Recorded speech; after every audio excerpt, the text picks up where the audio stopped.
Welcome, gamers, to another edition of the Basement Arcade Pause Menu Quarterly Show, where we hit pause, sit back, chill, and talk about the games we played over the past 3 months, the big news items that happened, and breaking news, everyone.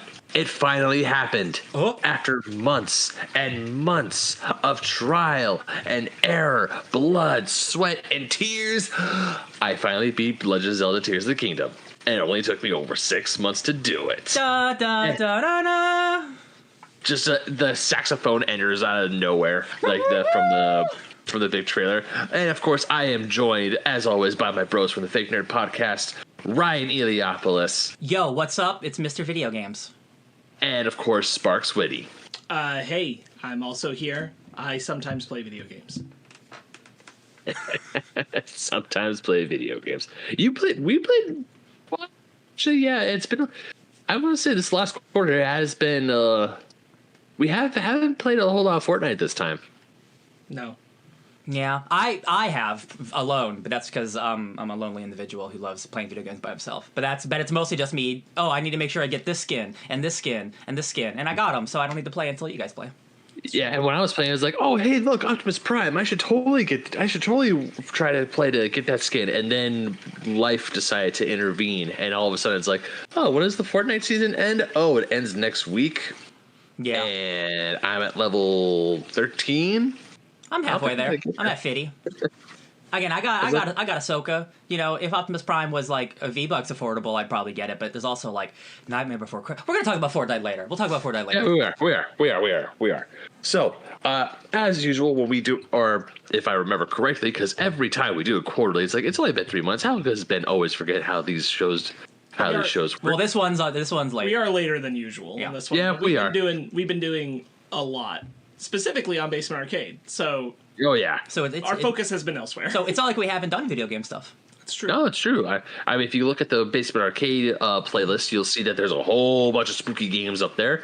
I've been playing through all of Dead Space. Also, we got Alan Wake, Five Nights at Freddy's. We've also been doing some spooky multiplayer games. At the time of this recording, Evil Dead, the game, just popped up on there. That was Choo Choo Charles.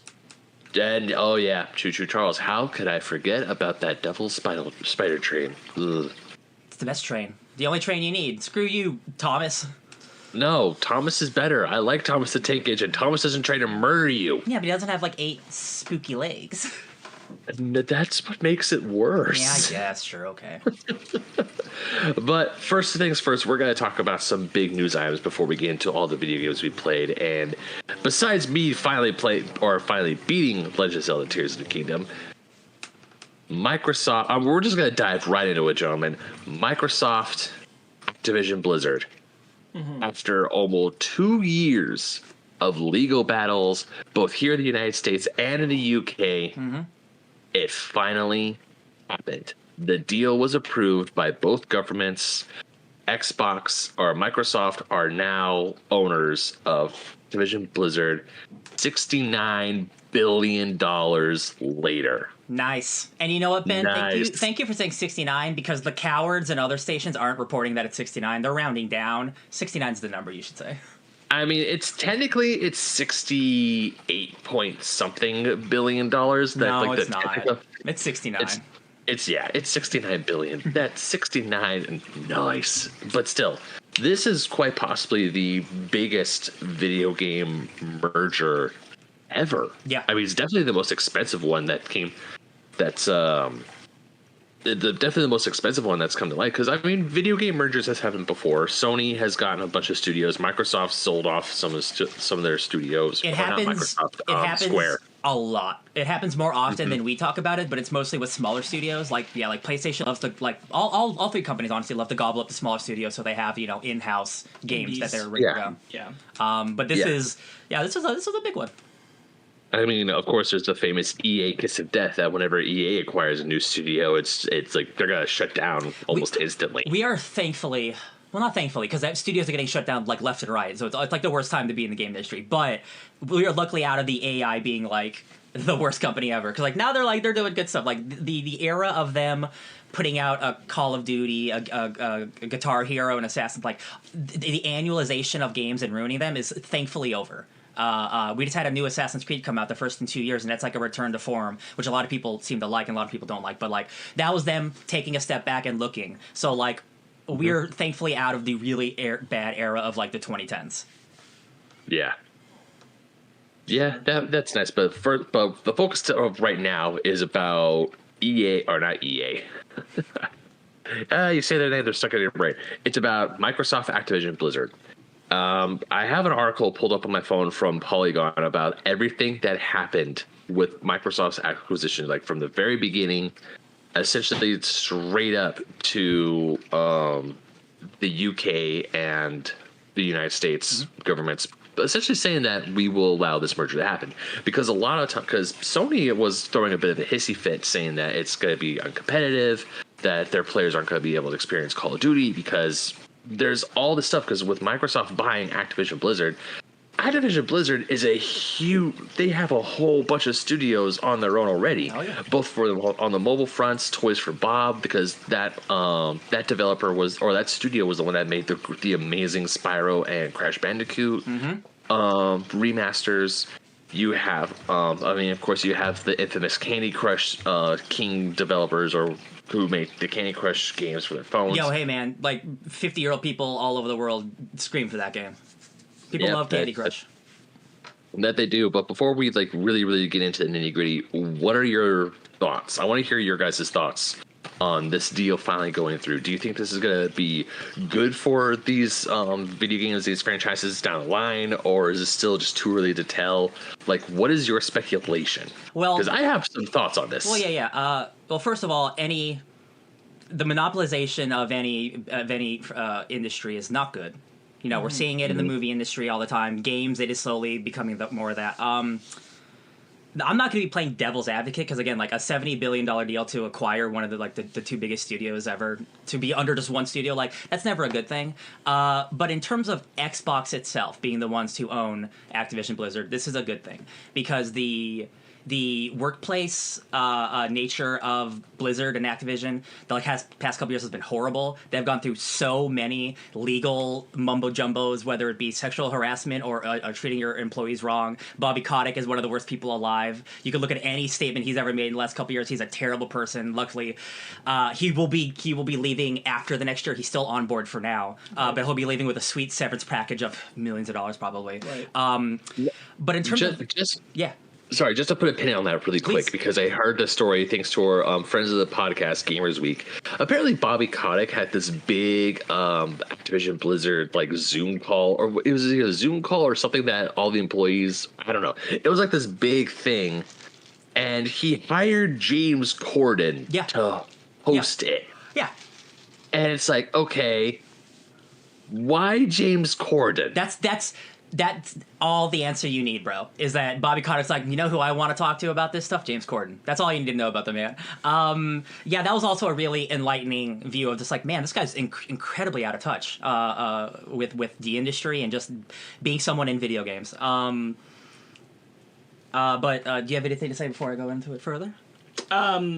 I think that there's advantages, certainly, from Xbox, you know, the care and resource power that they put behind their games.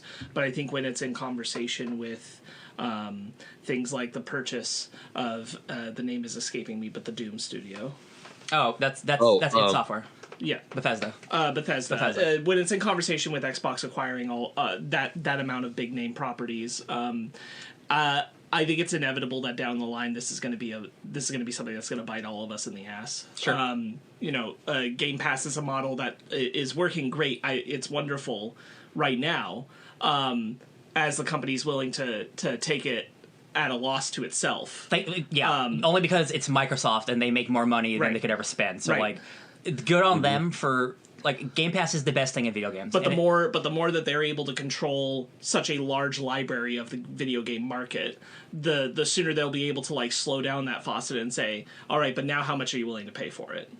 Now how much are you willing to pay for it if we don't make it physical? I mean, Or if look you at can only Netflix. get it here. Look at Netflix, Right, yeah. exactly. Once they can privatize the access to so much of the games that they know people want, then they'll be able to just like turn that into a cash cow that they can just. So I mean, it's not great. To going off that, I mean, Starfield is the first exclusive game that they've made and it's only on Xbox. Right. Like you can't play it on PlayStation. So that was already in effect for a long time. But like the thing about Xbox owning all the studios is like Xbox is in a really bad state with its first party games.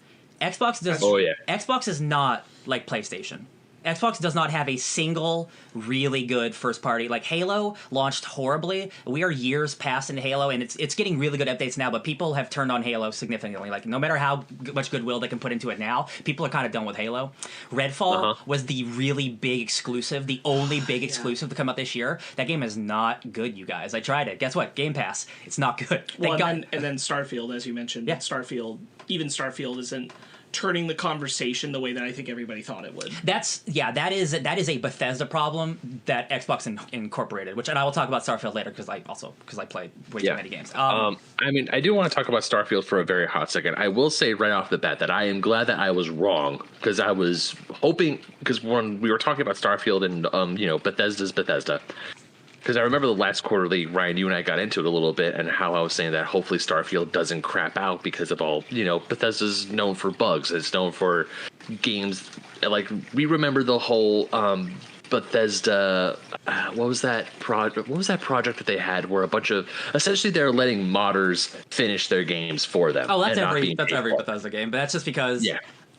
And we can talk about it now, but Starfield is like the most Bethesda-ass game ever made, and that's a good thing and a bad thing because people who love those types of games got a really good game. Like just objectively looking at it, Starfield is a good game. But if you're looking to evolve the medium forward, it still feels like a game they've been making for 25 years. It doesn't feel like a huge next step. And like after they put out Fallout 4 7 years ago, people had the exact same conversation. I was there. It's the exact same conversation. This is not a bigger step that we need for me to feel like, I need to buy a new console for this. Like Starfield feels like an old game in space. And when it's sitting in a past 2 years of games that feel like they're pushing in all kinds of different directions, whether it's Spider-Man 2, whether it's Baldur's Gate, Tears of the Kingdom, Baldur's Gate, or just Elden RPG Ring, to RPG. Or Elden Ring. Yeah. All of these things are pushing in different ways video games forward, and Starfield kind of felt like resting on its laurels. A really pretty way of keeping things where they were. Yeah, and there's a great real quick, Ben. There's a great interview. I believe it's on IGN with like the main writer of Starfield, and somebody asked him, "Hey, have you played Baldur's Gate?" And he's like, "Yeah, I love Baldur's Gate. Like, I wish I could do some of the things in Starfield like that we weren't allowed to do. We cannot do. There's something that he talks about that I really love. He's like, there's something that Bethesda that we can't do that other games can do. If there's like a 1% piece of content that only 1% of people are going to see, then like that's special, right? That is something like really unique. Bethesda can't do that because they need to make sure everything is available to everyone at all the time. When you play one of their open world games, like there's secrets to find, but it's not like you have to spend hours to find it. Everything is readily available for you to find. They don't want you to miss out on anything. Whereas something special like Baldur's Gate, there's a 1% chance that 99% of people will miss this one incredible little thing because there's so much effort went into it. Right. And that's what makes games special, is you don't market to everyone. It's the 4-quadrant thing. And it's just like, it's the first time for me where I've rubbed up against a Bethesda game, and I love Bethesda. Right. Like, I still play Skyrim 13 years later, right? To your point on that, like Baldur's Gate's advantage is that while there is that 1% of that finding that special thing, everybody's experience is special by the definition of those percentage breakdowns. Absolutely. So everybody's getting their own unique, experience that is more fun to talk about with others and share, and builds community more than something like Starfield is doing. Absolutely. To add to that point even further, with a different game, Tears of the Kingdom, like Ryan, you and I were talking Tears of the Kingdom a while ago, and you were talking about how you found all the dragon's tears just straight up. Yes, I didn't need it. You missed. I mean, yeah, you didn't need it, but still, you missed the map room, and I found it. Yeah, and that's the thing that while Nintendo said, "Hey, there's stuff there, go. If you find it, cool. If you don't find it, well." Oh well. Yeah. In that interview with the writer of Starfield, his thing was like, you can join every faction in our game. Whether you're a bad guy, a good guy, like a neutral guy, you can join all of them because we want you to have the freedom to be whatever you want. And as a role player, that doesn't make sense because you cannot be a murderer and be the like. That's if you're a role player, that doesn't make sense. Baldur's Gate, you make a choice, you have to live with that choice, and they cut you off. Like my first playthrough was evil, and I got cut off from a lot of the content because I made that choice, and they reward you by giving you more evil stuff to do. Like it's just like. It's just different work. Like I'm really excited about the next Bethesda game because I think this is the one where they're like, okay, we need to maybe change something from the last 25 years of what we've done. Yeah, I think that's also what kind of threw me, because I did play Skyrim. I tried Skyrim, but I didn't really get into Skyrim all that much. I think I only played maybe 10 or so hours of it, but that's enough to know if you like it or not. Yeah, I'm not the biggest. I was like, not really for me because we did that last time talking about we do. Bringing it back to the Activision and Blizzard thing. Bring it back. Your angle on how good was it to do this right now and all that stuff. For Blizzard specifically. I really Activision too, but Blizzard's the more problematic of the two. I wish that their house had gotten in order before they went behind the Microsoft wall. Yeah, because just because they're being bought by Microsoft doesn't mean all the problems that are behind the scenes and who the people are there that work culture is going to get fixed. In fact, the worst thing is that it means it's actually getting an extra layer of protection and shielding away from the public now. Microsoft kind of gets to, because of, again, massive resources, gets to put kind of a wall up and say well, the obvious factors that you already knew about, we'll be very honest about how we're cleaning that up and everything. But the things you maybe haven't heard too much about or have pittered away, you're not going to hear about that anymore. We're not going to let that. And that's also, I think, unfortunate at a time when people in Blizzard are trying to unionize, all this other kind of stuff, and we're probably going to hear less about them engaging with the public directly about it because of going behind that Microsoft wall, which is that's a bummer. The thing, and this is not me pushing back on you on that point. Phil Spencer, who is the president of Xbox, he is, in my opinion, he is of the three leaders of the companies. He's the most honest, open, and forward. He, after Redfall bombed and was horrible, he talked to everyone how it was his fault, and he's like, we should have been paying more attention. We gave them leeway to make the game that they wanted, but we weren't checking in enough, and that's a mistake that he's so open and honest, and he was very honest about Activision Blizzard, saying they have a lot of problems, and I am going to try to help fix them. What Spark says is 100% true. There's no way it's going to smooth over everything. But I do believe having someone at the top who does care will trickle down more than a Bobby Kotick who will hide and pay people off and threaten to kill his secretary. He's an insane. It's a fundamental change in management will help, but it won't cover everything. But I feel happier about Blizzard being owned by another company, to be honest. Yeah, it's okay. That trickle down manager stuff it helps a little bit. No, it's true. Phil Spencer's really good at that stuff. Just real quick, Ben. And I think that my only concern is public engagement, especially for we've talked about it on other places in our channel lately. In terms of animation and video game and visual effects workers, all who are facing big attempts to unionize over the next couple of years.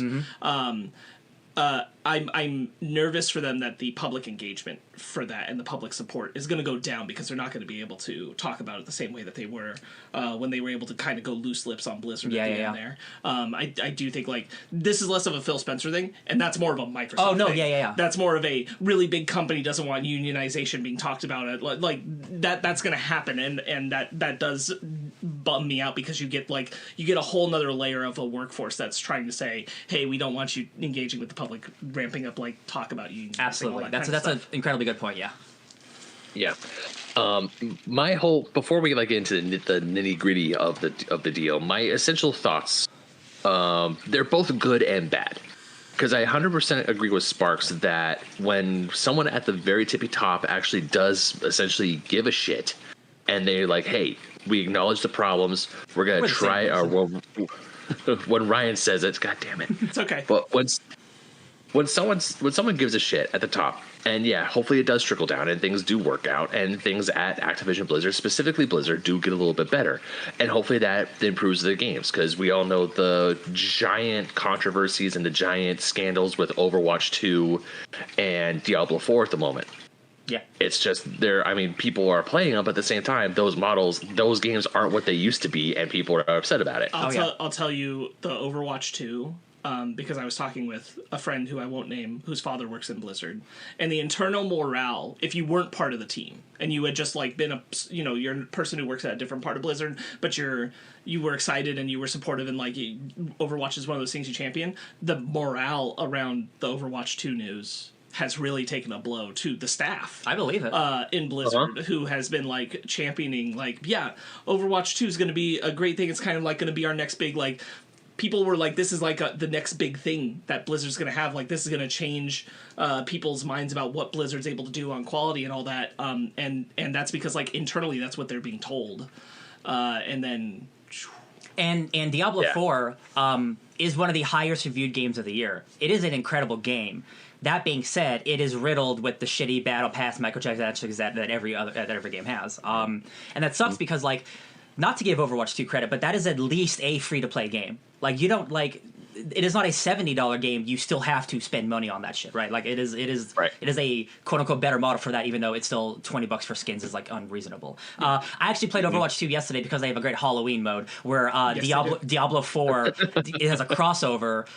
So you're playing as Diablo characters in the skins of Overwatch, and it's really awesome. It's really cool. But again, like that's only for like 2 weeks, so it's like I'm not gonna like the game's now not saved because of a Halloween event. Man, Overwatch's Halloween event used to be like a month and a week. Like it started at the end of September. That shit was great. Yeah, there's a cool like horde mode where you fight like zombie versions of like it's Junkenstein's Revenge. Yeah. Oh, Overwatch 2. Oh, Overwatch. I miss it. Now that being said, my concern and essentially my I don't want to like yuck anyone's yum because I do agree with you guys about how awesome Game Pass is. Like Game Pass as a whole, the service itself is awesome. I cannot stress to you how constantly it's so good. You constantly tell me how amazing Game Pass is. Bro, 400 games for $10. Like it's a literal steal. If Ben had an Xbox, his life would change. It would. Your life would change. But though the lack of first party games. I mean, when I say Xbox doesn't have any games, obviously they do. But I'm talking like Xbox isn't in the conversation in today's day and age. No. For the past 6 months, minus Starfield, it's been nothing but Nintendo games and Sony games and PC games. I know Baldur's Gate 3 came out on the PS5, but it was mostly a PC game. Yeah. Everyone's been talking about recently Spider-Man 2, because that just came out last week, Super Mario Wonder, Tears of the Kingdom, Baldur's Gate. Starfield had its limelight for about maybe 2 weeks, but then the second Baldur's Gate 3 came on the scene, nothing. Absolutely nothing. The only great Xbox game to come out this year came out in January, and it's Hi-Fi Rush. And that is a Game of the Year contender. Not with Baldur's Gate and Spider-Man, but that is an incredible game that I'm happy got a lot of attention. Yeah, 100%. Yeah, but Hi-Fi Rush, I still need to play that game. We have to do a Let's Play of that, because that one I want to play. That looks amazing. It'll happen. But all of those but here's the thing. This is the same thing that Xbox or Microsoft has been doing ever since they've been acquiring all these high-end studios. Is that they get all these high-end studios. People are excited because it's like, hey, with Microsoft's literally unlimited resources, they can put out so many first-party titles, and they could possibly overtake Sony and even Nintendo, but they haven't. I don't know. I mean, the 360 era is when they won. They won that 360 era. They had Halo, Gears. The 360 was the primary console, and then. Just over time, like they lost Halo, they lost Gears. Well, and I think part of it is also that there's a there's a pivot towards integrated accessibility. Yeah, Xbox isn't seeking exclusive games of the future. They just want to grab all the gamers. Like it's not about exclusivity.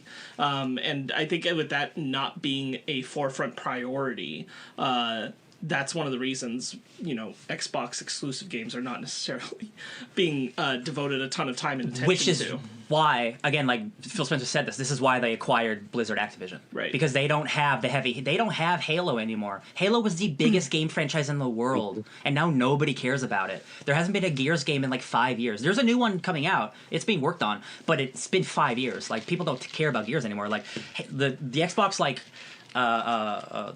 all the big games, like, they're just non-existent. So you need unfortunately you need a big acquisition to counter it. I mean, we know there's a new Fable coming out eventually. Oh, hell who knows yeah. whenever that comes out, who knows? But the only other Xbox, like first party Xbox title that people do really like was the latest. I think it came out this year or maybe at the end of last year. I can't remember, but it was the new Forza game. And I've heard good things. Yeah, so but once again, it's a racing sim. It's like the same with Sony. Whenever a new Gran Turismo comes out, people get excited because Gran Turismo is pretty. It is a driving simulator, and it does its job well. I mean, obviously, because there was a movie about it, about a guy who was a racing simulator driver and who races cars as his job. I watched that trailer so many times. I dream about that trailer, and I will never watch that. I will never watch that movie. That's a great point. But actually, racing games are like the bread and butter of like new high end consoles. So like they sell really well. Both Forza and Gran Turismo on both respective consoles sell a lot of copies. That's just we're not really big racing game people.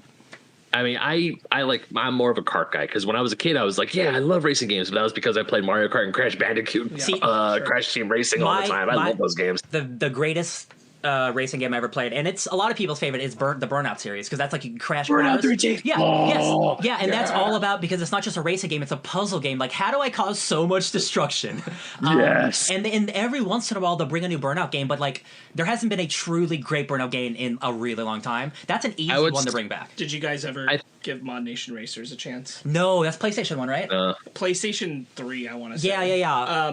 The reason Mod Nation Racers was great was because you could build the courses, and you could have other people's like codes and accesses, so people built like insane courses. Speaking of that, we've talked about it way in the past, but there's a Hot Wheels game that came out that is apparently incredible, and you can build the craziest tracks you want. Coming out with a sequel already. Oh, that's true. Yeah. You know what? I'll check the game out one day, probably. A licensed game like Hot Wheels here, because when you see a Hot Wheels game or you see anything that's licensed, your first instinct is probably like, it's probably not going to be that good. Yeah. But when it does turn out to be quality and it's great, like making a track for, I mean, you would think that should be a obvious thing. Is like, hey, if you're playing with Hot Wheels cars, you should be able to build a racetrack, and the fact that you can, and the fact that it's good, it's like, yo, dude, Hot Wheels. The second Mario Maker does like a Mario Kart Maker, it's over.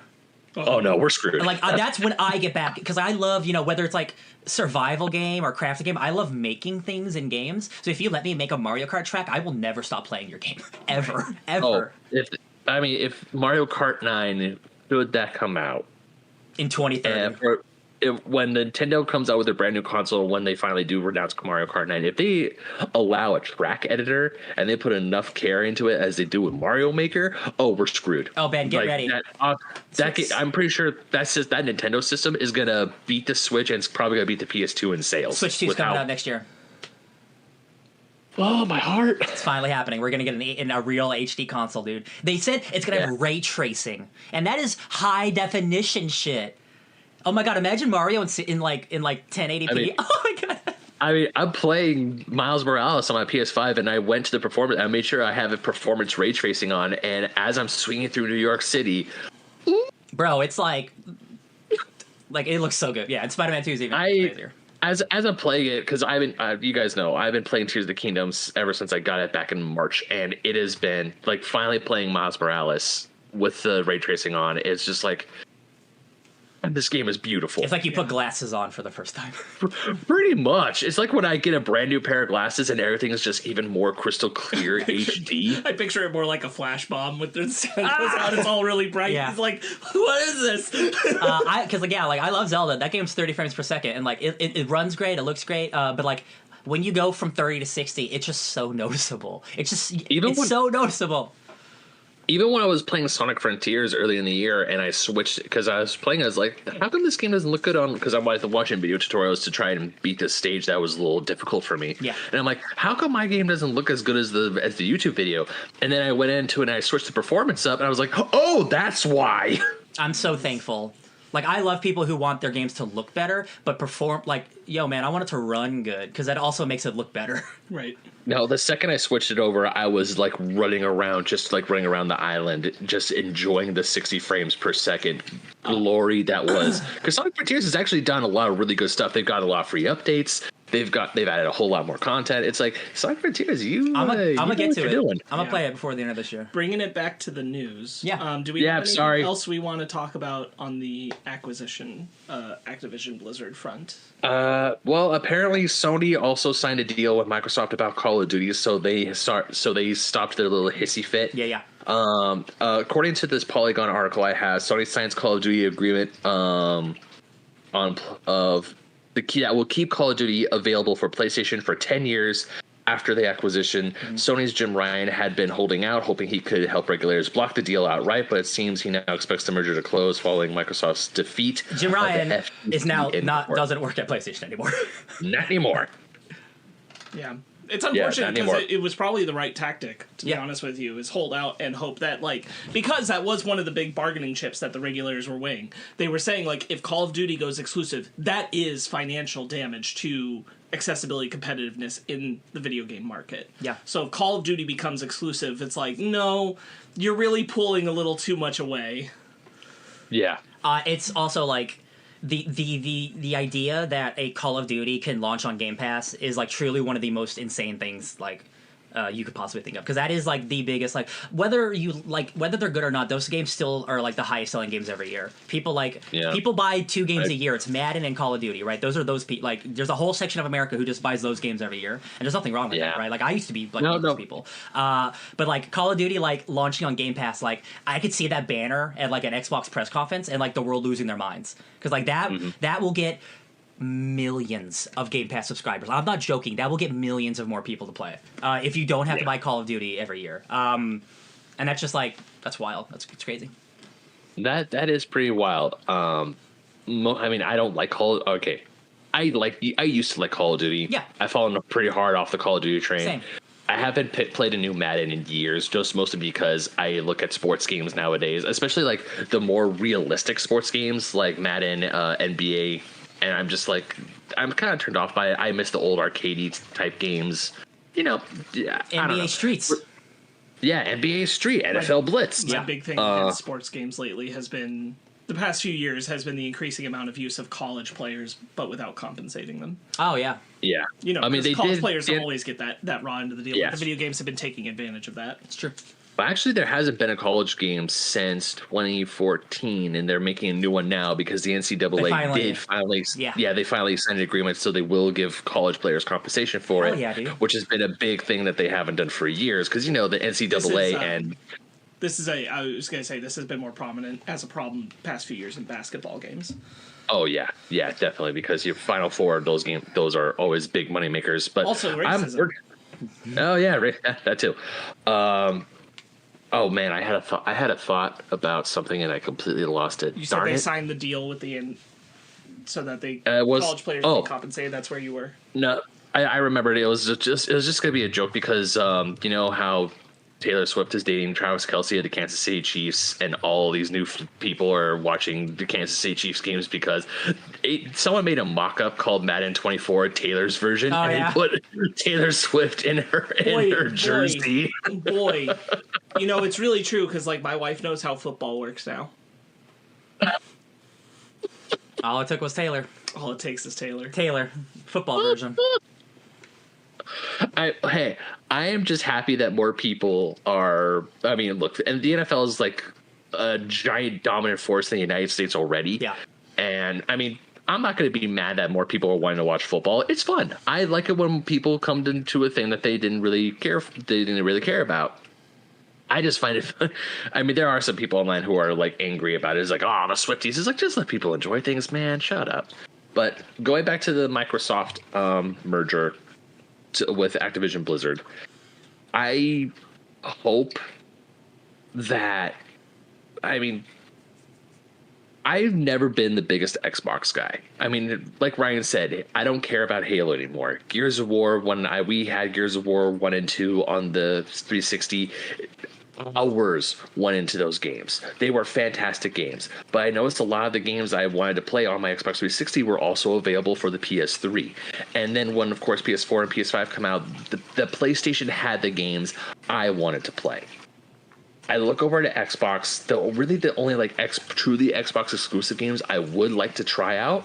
Maybe Sea of Thieves, because I've heard really good things about that. Ryan, I know you played it. It's really good. I play a lot now. I'm a pirate, baby. I mean, of course, Hi-Fi Rush. That game looks amazing. I mean, so far it hasn't made the jump to other consoles, which okay, but at the same time, it's like, it's good. Xbox has a game that I would want to play, but there's not enough there though. And I know that if I had Game Pass is just like the biggest thing ever, and Xbox is doing it right. Sony and Nintendo could really take a page from Microsoft's book on the Game Pass model, and I would give them all the money. I agree, but like, it's not a model they want to do. Like, PlayStation is like, we are about exclusive games. We want you to buy a PlayStation, so you buy The Last of Us. And then Nintendo's the same way. Xbox is trying to do something a little different, and it's working for the most part. I have my Xbox Game Pass screen up, and every single one of these games that came out on other consoles, you could play day one on Game Pass, except for Starfield. But Starfield, City Skylines, Forza Motorsports, Paw Patrol, Cocoon, Payday, Lies of P, Disney Dreamlight Valley. Yeah. If you had an Xbox, Ben, and so the exclusives things would turn you away a bit, but you could be playing 390 other games. If you are paying for Game Pass, you could be playing Exoprimal and Lies of P right now. Just like that. Yeah, I really could. Or I could go back to Halo Reach, because that's one of my favorite Halo games of all time. The Master Chief Collection, which again, one of those games again that launched in a horrible state, is now like the most incredible. Like, hey, do you want to play any Halo and it looks old or it looks new and it has all the maps and it has every skin available? Like, it's like a perfect little Halo museum. Yes. And now again, Halo Infinite, like again, that's a game I am now playing again. That game plays great. It took a long time to get there, and that's the unfortunate state of the industry. Is like most games like release broken, and that's just an entirely other problem that the industry will never probably fix, because games take 6 years to make and $300 zillion, and Yeah, and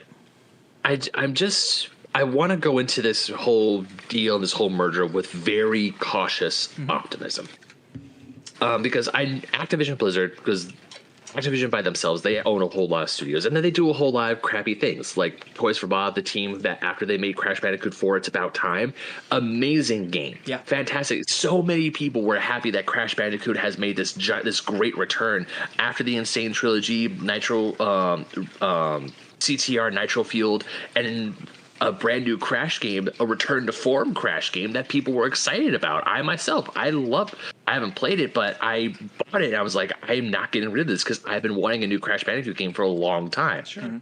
And now under this whole thing, and since Activision decided to put that most of the team who worked on those games on Call of Duty, it's just, it rubs us the wrong way. Yeah, that's Call of Duty. Or at least rubs me the wrong way. No, 100%. Call of Duty has absorbed so many incredible studios, multiple studios.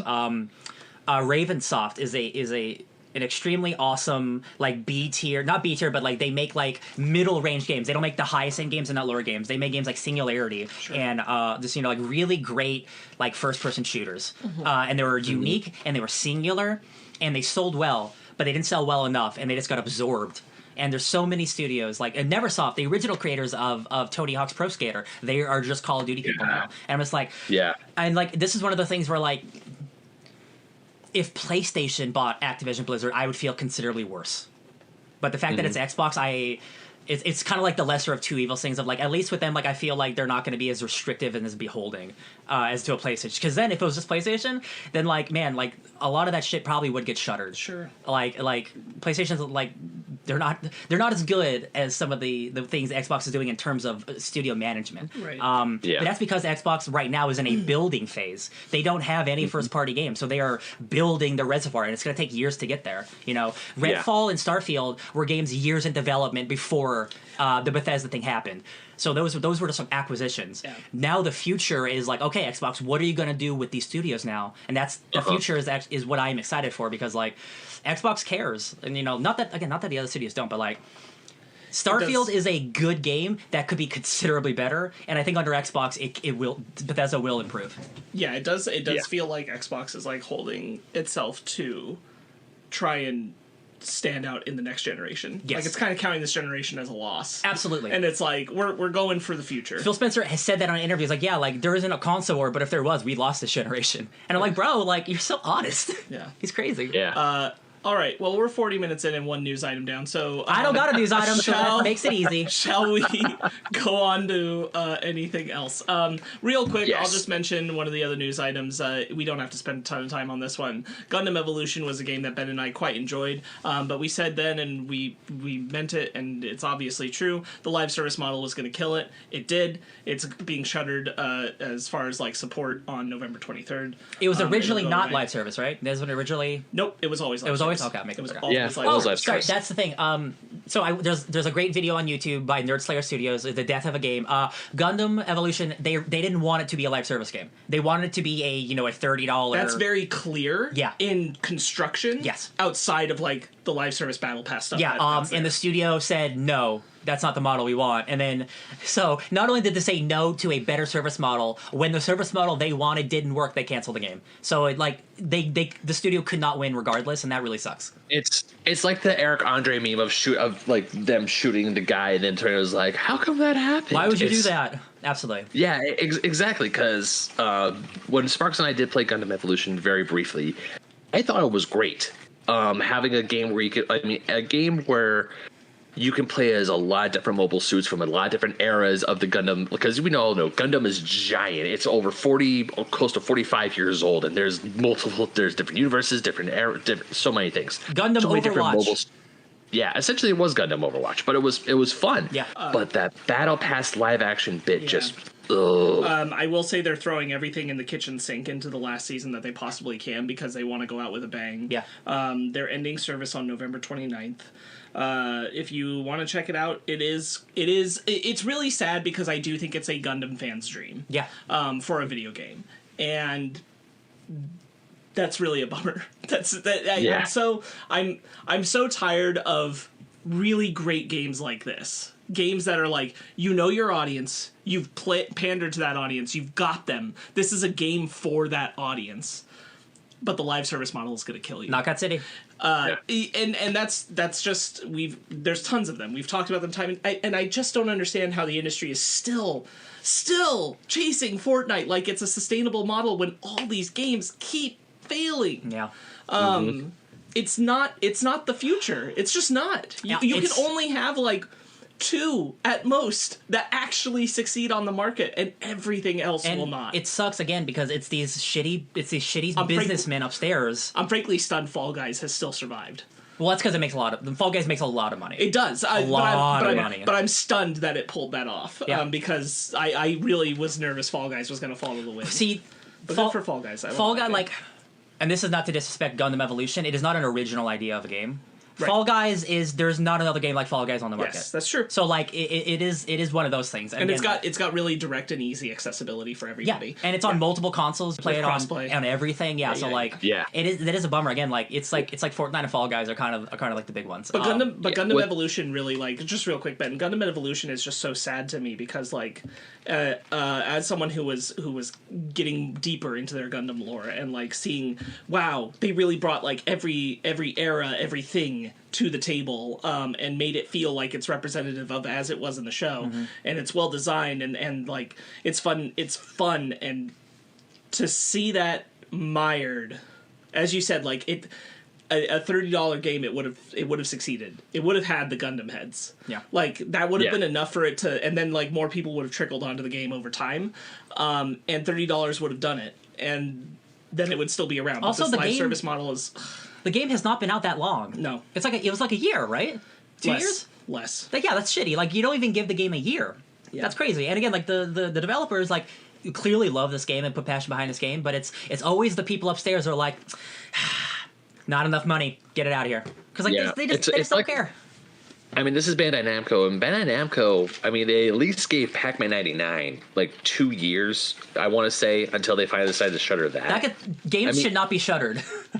No, I mean, they should not. Tetris 99 is still like really big, and Pac-Man 99 was a good 99 model in my personal opinion. I thought Pac-Man 99 works because it was really fun to play, but it was only. But once, they shuttered that one too. Y'all, I've talked about it before. Dragon Ball: The Breakers, I don't think is a good game, and I say that as a Dragon Ball fan. Like, I think the need to make it fun is too high. Mm-hmm. It's too much of a steep incline. But that game came out at $20, and that game is still thriving. It's getting a new fourth season. I just saw that. Broly. Yeah. I don't know how it has enough of an audience for that, but it apparently does. And it didn't go the live service model. And like, if Gundam Evolution had taken a similar amount of $20 to $30 release, I think Gundam Evolution would have thrived. So another Bandai Namco free to play game, battle royale game that I recently played for a couple of rounds was My Hero Ultra Rumble, which is a 8-squad. It's 3 people per squad, so it's a 24 open battle royale where you play as your favorite My Hero characters and you level up your quirks. So imagine like Fortnite, but instead of picking up a gun, you're picking up an upgrade for your like your abilities. That game's not terrible, but it's not great either. It's totally serviceable. And that's a game where, because it's free to play, I can see that game closing in a year. Final Fantasy VII, the first Soldier Bin, which was a Final Fantasy VII Battle Royale game, that game got shuttered almost immediately. Because nobody played that game. And it's just like, y'all, the people upstairs will be like, you know what? I got $1 billion idea. And like, sir, you don't. You really don't. Y'all are not original. Like, it is impossible to chase that model anymore. I'll tell y'all, when Dragon Ball: The Breakers is available for $5, I'm gonna make everybody get it. Dude, I'll buy $5. We'll do that for Spooktober. See, playing with friends, at least we'll make it fun. That's the thing is, like, as I've said, you need 7 people, which we can do. It's hard if schedules align. Yeah, like 4 and 5. It's more manageable. Going back to Gundam Evolution, I do think that. Yeah, we've been saying it. Sans live service stuff, Gundam Evolution could have been a great game. Yeah. It could have been a great multiplayer game. It could have. I mean, there have been. I've played Mobile Suit Gundam games where they have a great storyline, or not maybe a great storyline, but they at least have a good single player aspect and some decent multiplayer aspects as well. I'll take it a step further and say it could have been the Gundam game for the next 5 years. Yeah, like there's a lot of Gundam games out there, but they're all like, they hit or miss, or they find their own niche audiences, or they're focusing on only a specific era or whatever. Also, a lot of them only come out in Japan. Yes. Yeah, that's the other thing I was gonna say. Or they're stuck in Japan. Yes. We don't get any. I was playing through my friend's Amber Nick RG35, and I was just looking through some of the GBA titles. There's a bunch of Game Boy Advance Gundam Battle Assault games, which are essentially Gundam fighting games, only released in Japan, and the United States never got it.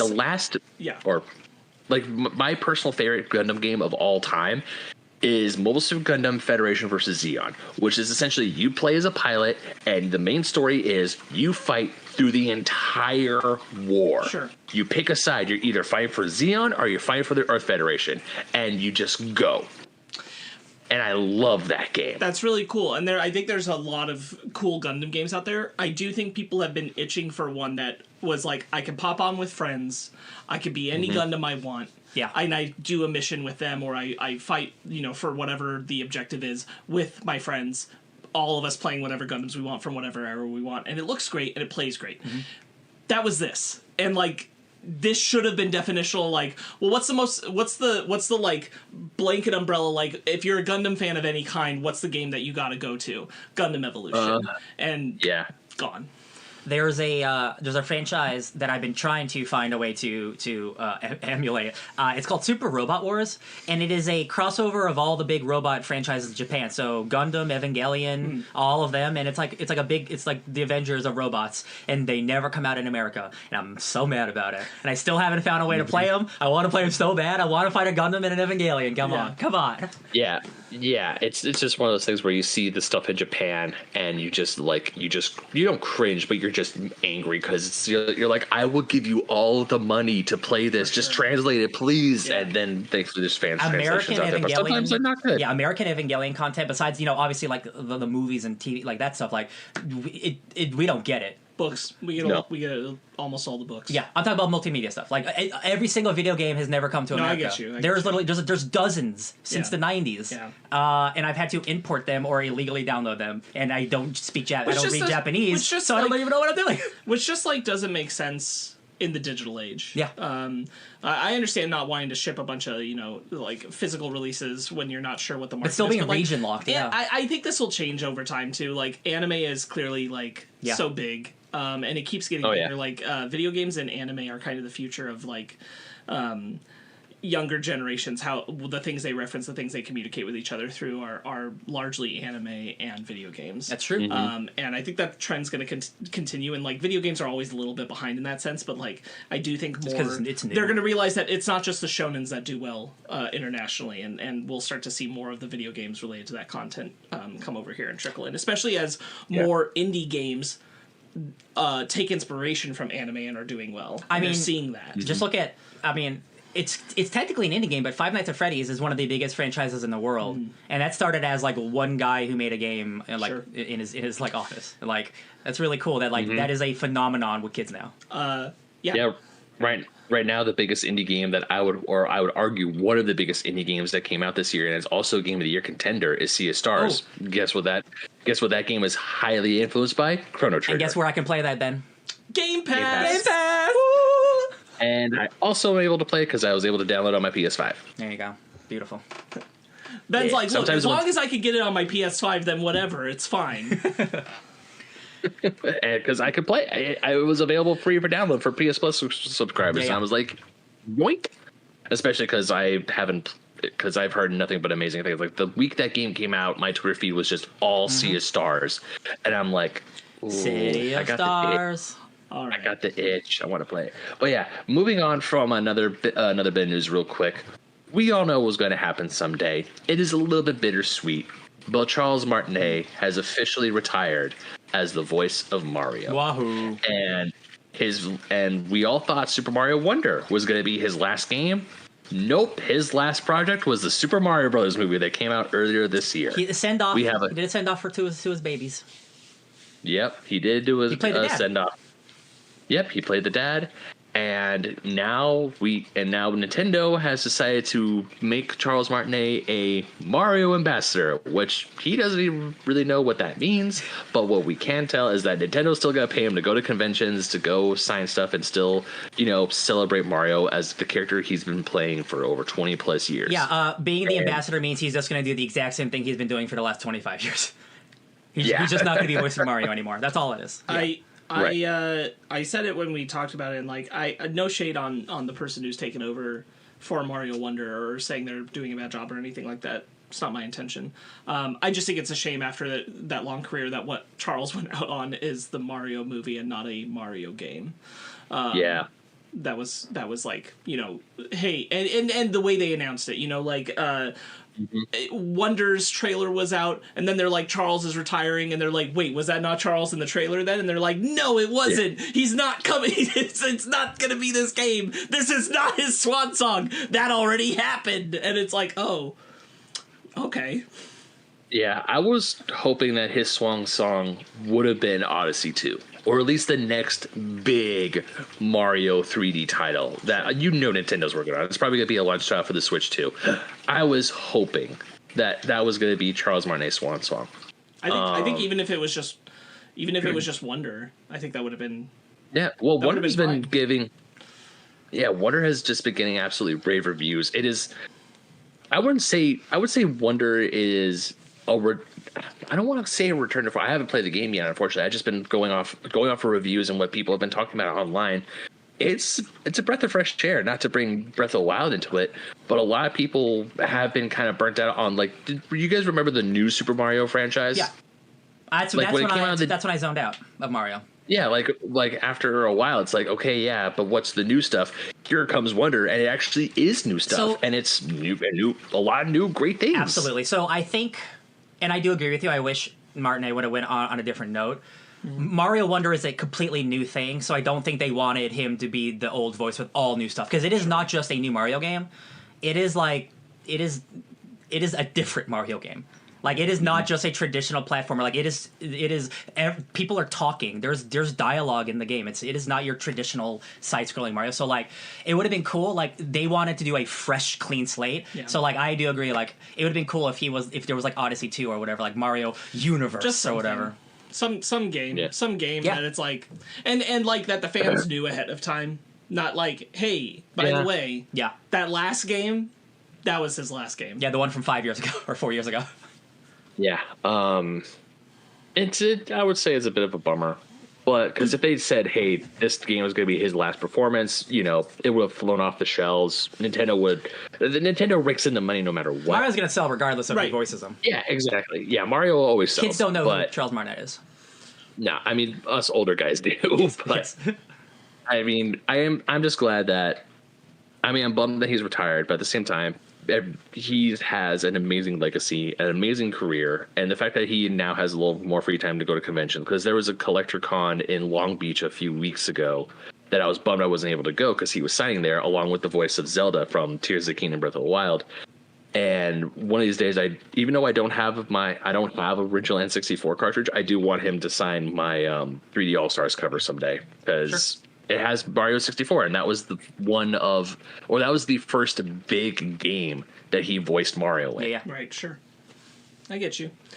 And hey, congratulations to like the new guy, because like they didn't try to get like a Chris Pratt or like they didn't try to get Thank God. like the biggest voice. They didn't try to get like Troy Baker, right? They got a guy who auditioned and he sounds great. More importantly, they didn't try and get a guy who sounds like Chris Pratt. Like, yeah, the movie did so well. This is the future of Mario voices. No.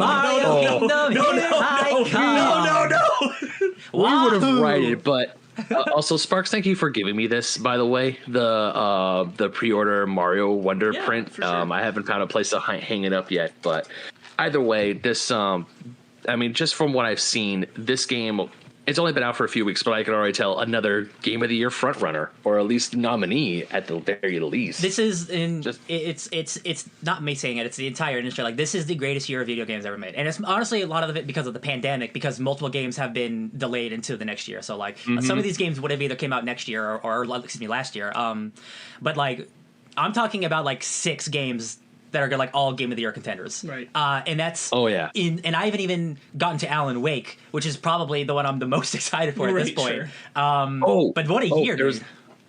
There was actually another news item that you just said the word that reminded me of one quick news item that could spiral into a whole thing. I love spiral. So Alan Wake 2 just recently came out. Yeah, baby. But the news came out a little earlier that Alan Wake 2 was going to be digital only. Oh, yeah. No physical release. And it's cheaper. And it's cheaper, but people are up in arms. Yeah. Because Best Buy is no longer selling. They're going to phase out selling physical televisions, physical films, Blu-rays and DVDs, and video games could be on the chopping block next. I've seen multiple reports. This is not entirely new, because like we've seen this with Spider-Man 2. If you wanted a physical copy, you could only get the standard edition. If you wanted a deluxe edition, that's digital only. If you got the collector's edition, you got a steelbook display case that had no disc.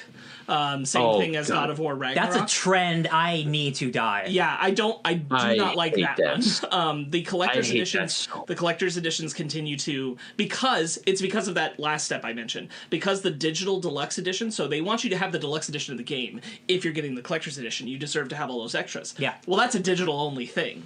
So that means that they can't give you the disc because they're not manufacturing a disc for that version. Which also doesn't make sense, because I'm like, just what happened to DLC codes?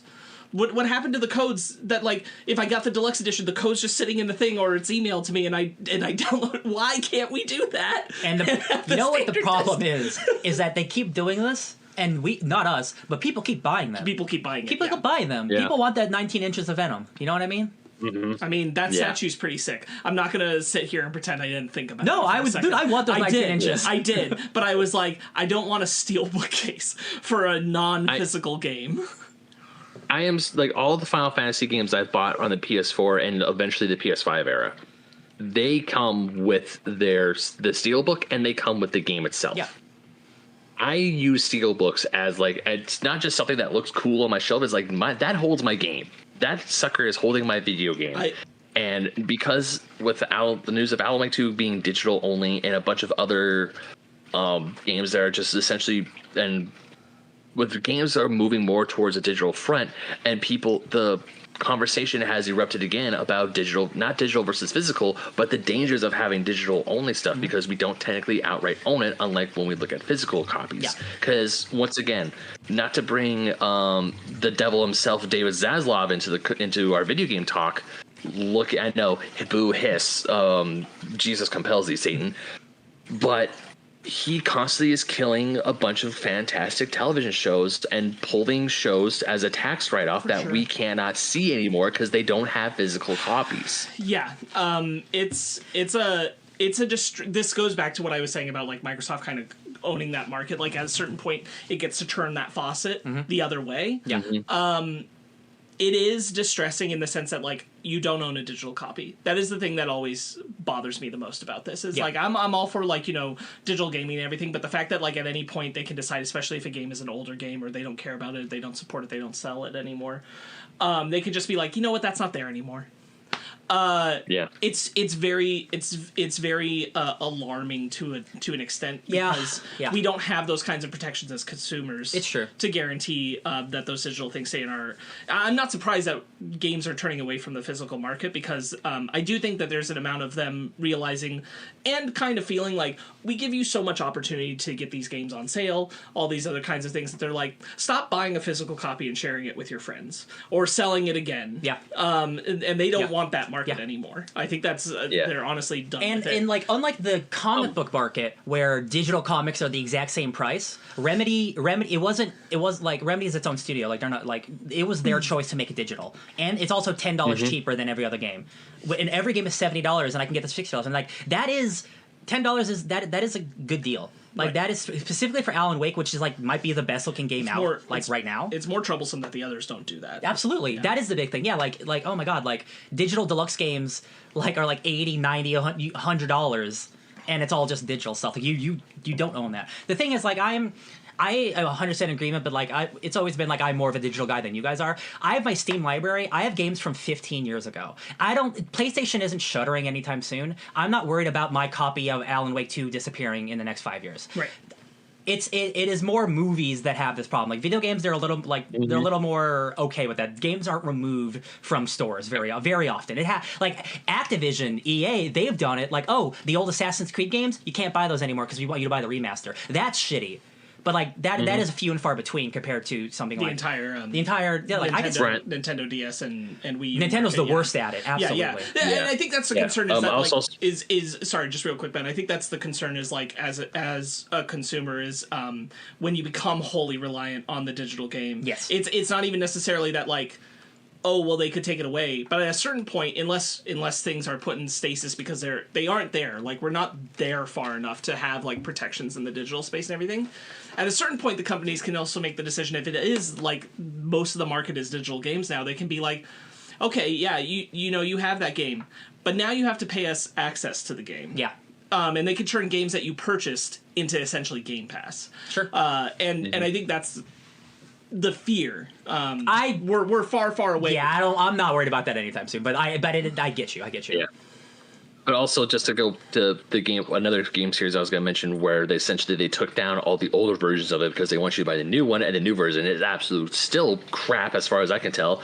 GTA Definitive Edition. Sure. Oh yeah, that is, man. Like Rockstar is like one of the greatest developers of all time, and they outsourced that one. Right. And they did. Boy, howdy, you can tell. Yeah. Oh boy, yeah! I was excited to play Vice. I was like, you know what? I might give Vice City and San Andreas a try, because those were the two classic PS2 games that my brother was constantly playing. The radio station on Vice City, bro, chef's kiss of V-Rock. I'll always remember like the Vice City trailer with "I Ran" by Flock of Seagulls, and it's like, that like. Man, GTA, all those games are good. So like, it sucks that you can't play. You can't just play them. I became a Guns N' Roses fan because of the San Andreas commercial. Absolutely. We bought Appetite for Destruction. Oh yeah, dude. Because we heard the song and we went to my dad, and my dad's like, "You guys never heard of Guns N' Roses before?" And we're like, "Guns N' what?" Yeah. And then we went to Best Buy and bought the CD. Gateway drug. I love it. That's fantastic. Exactly. But really, going to games as digital, or games as only digital. Now, I obviously do have digital games on the PS5.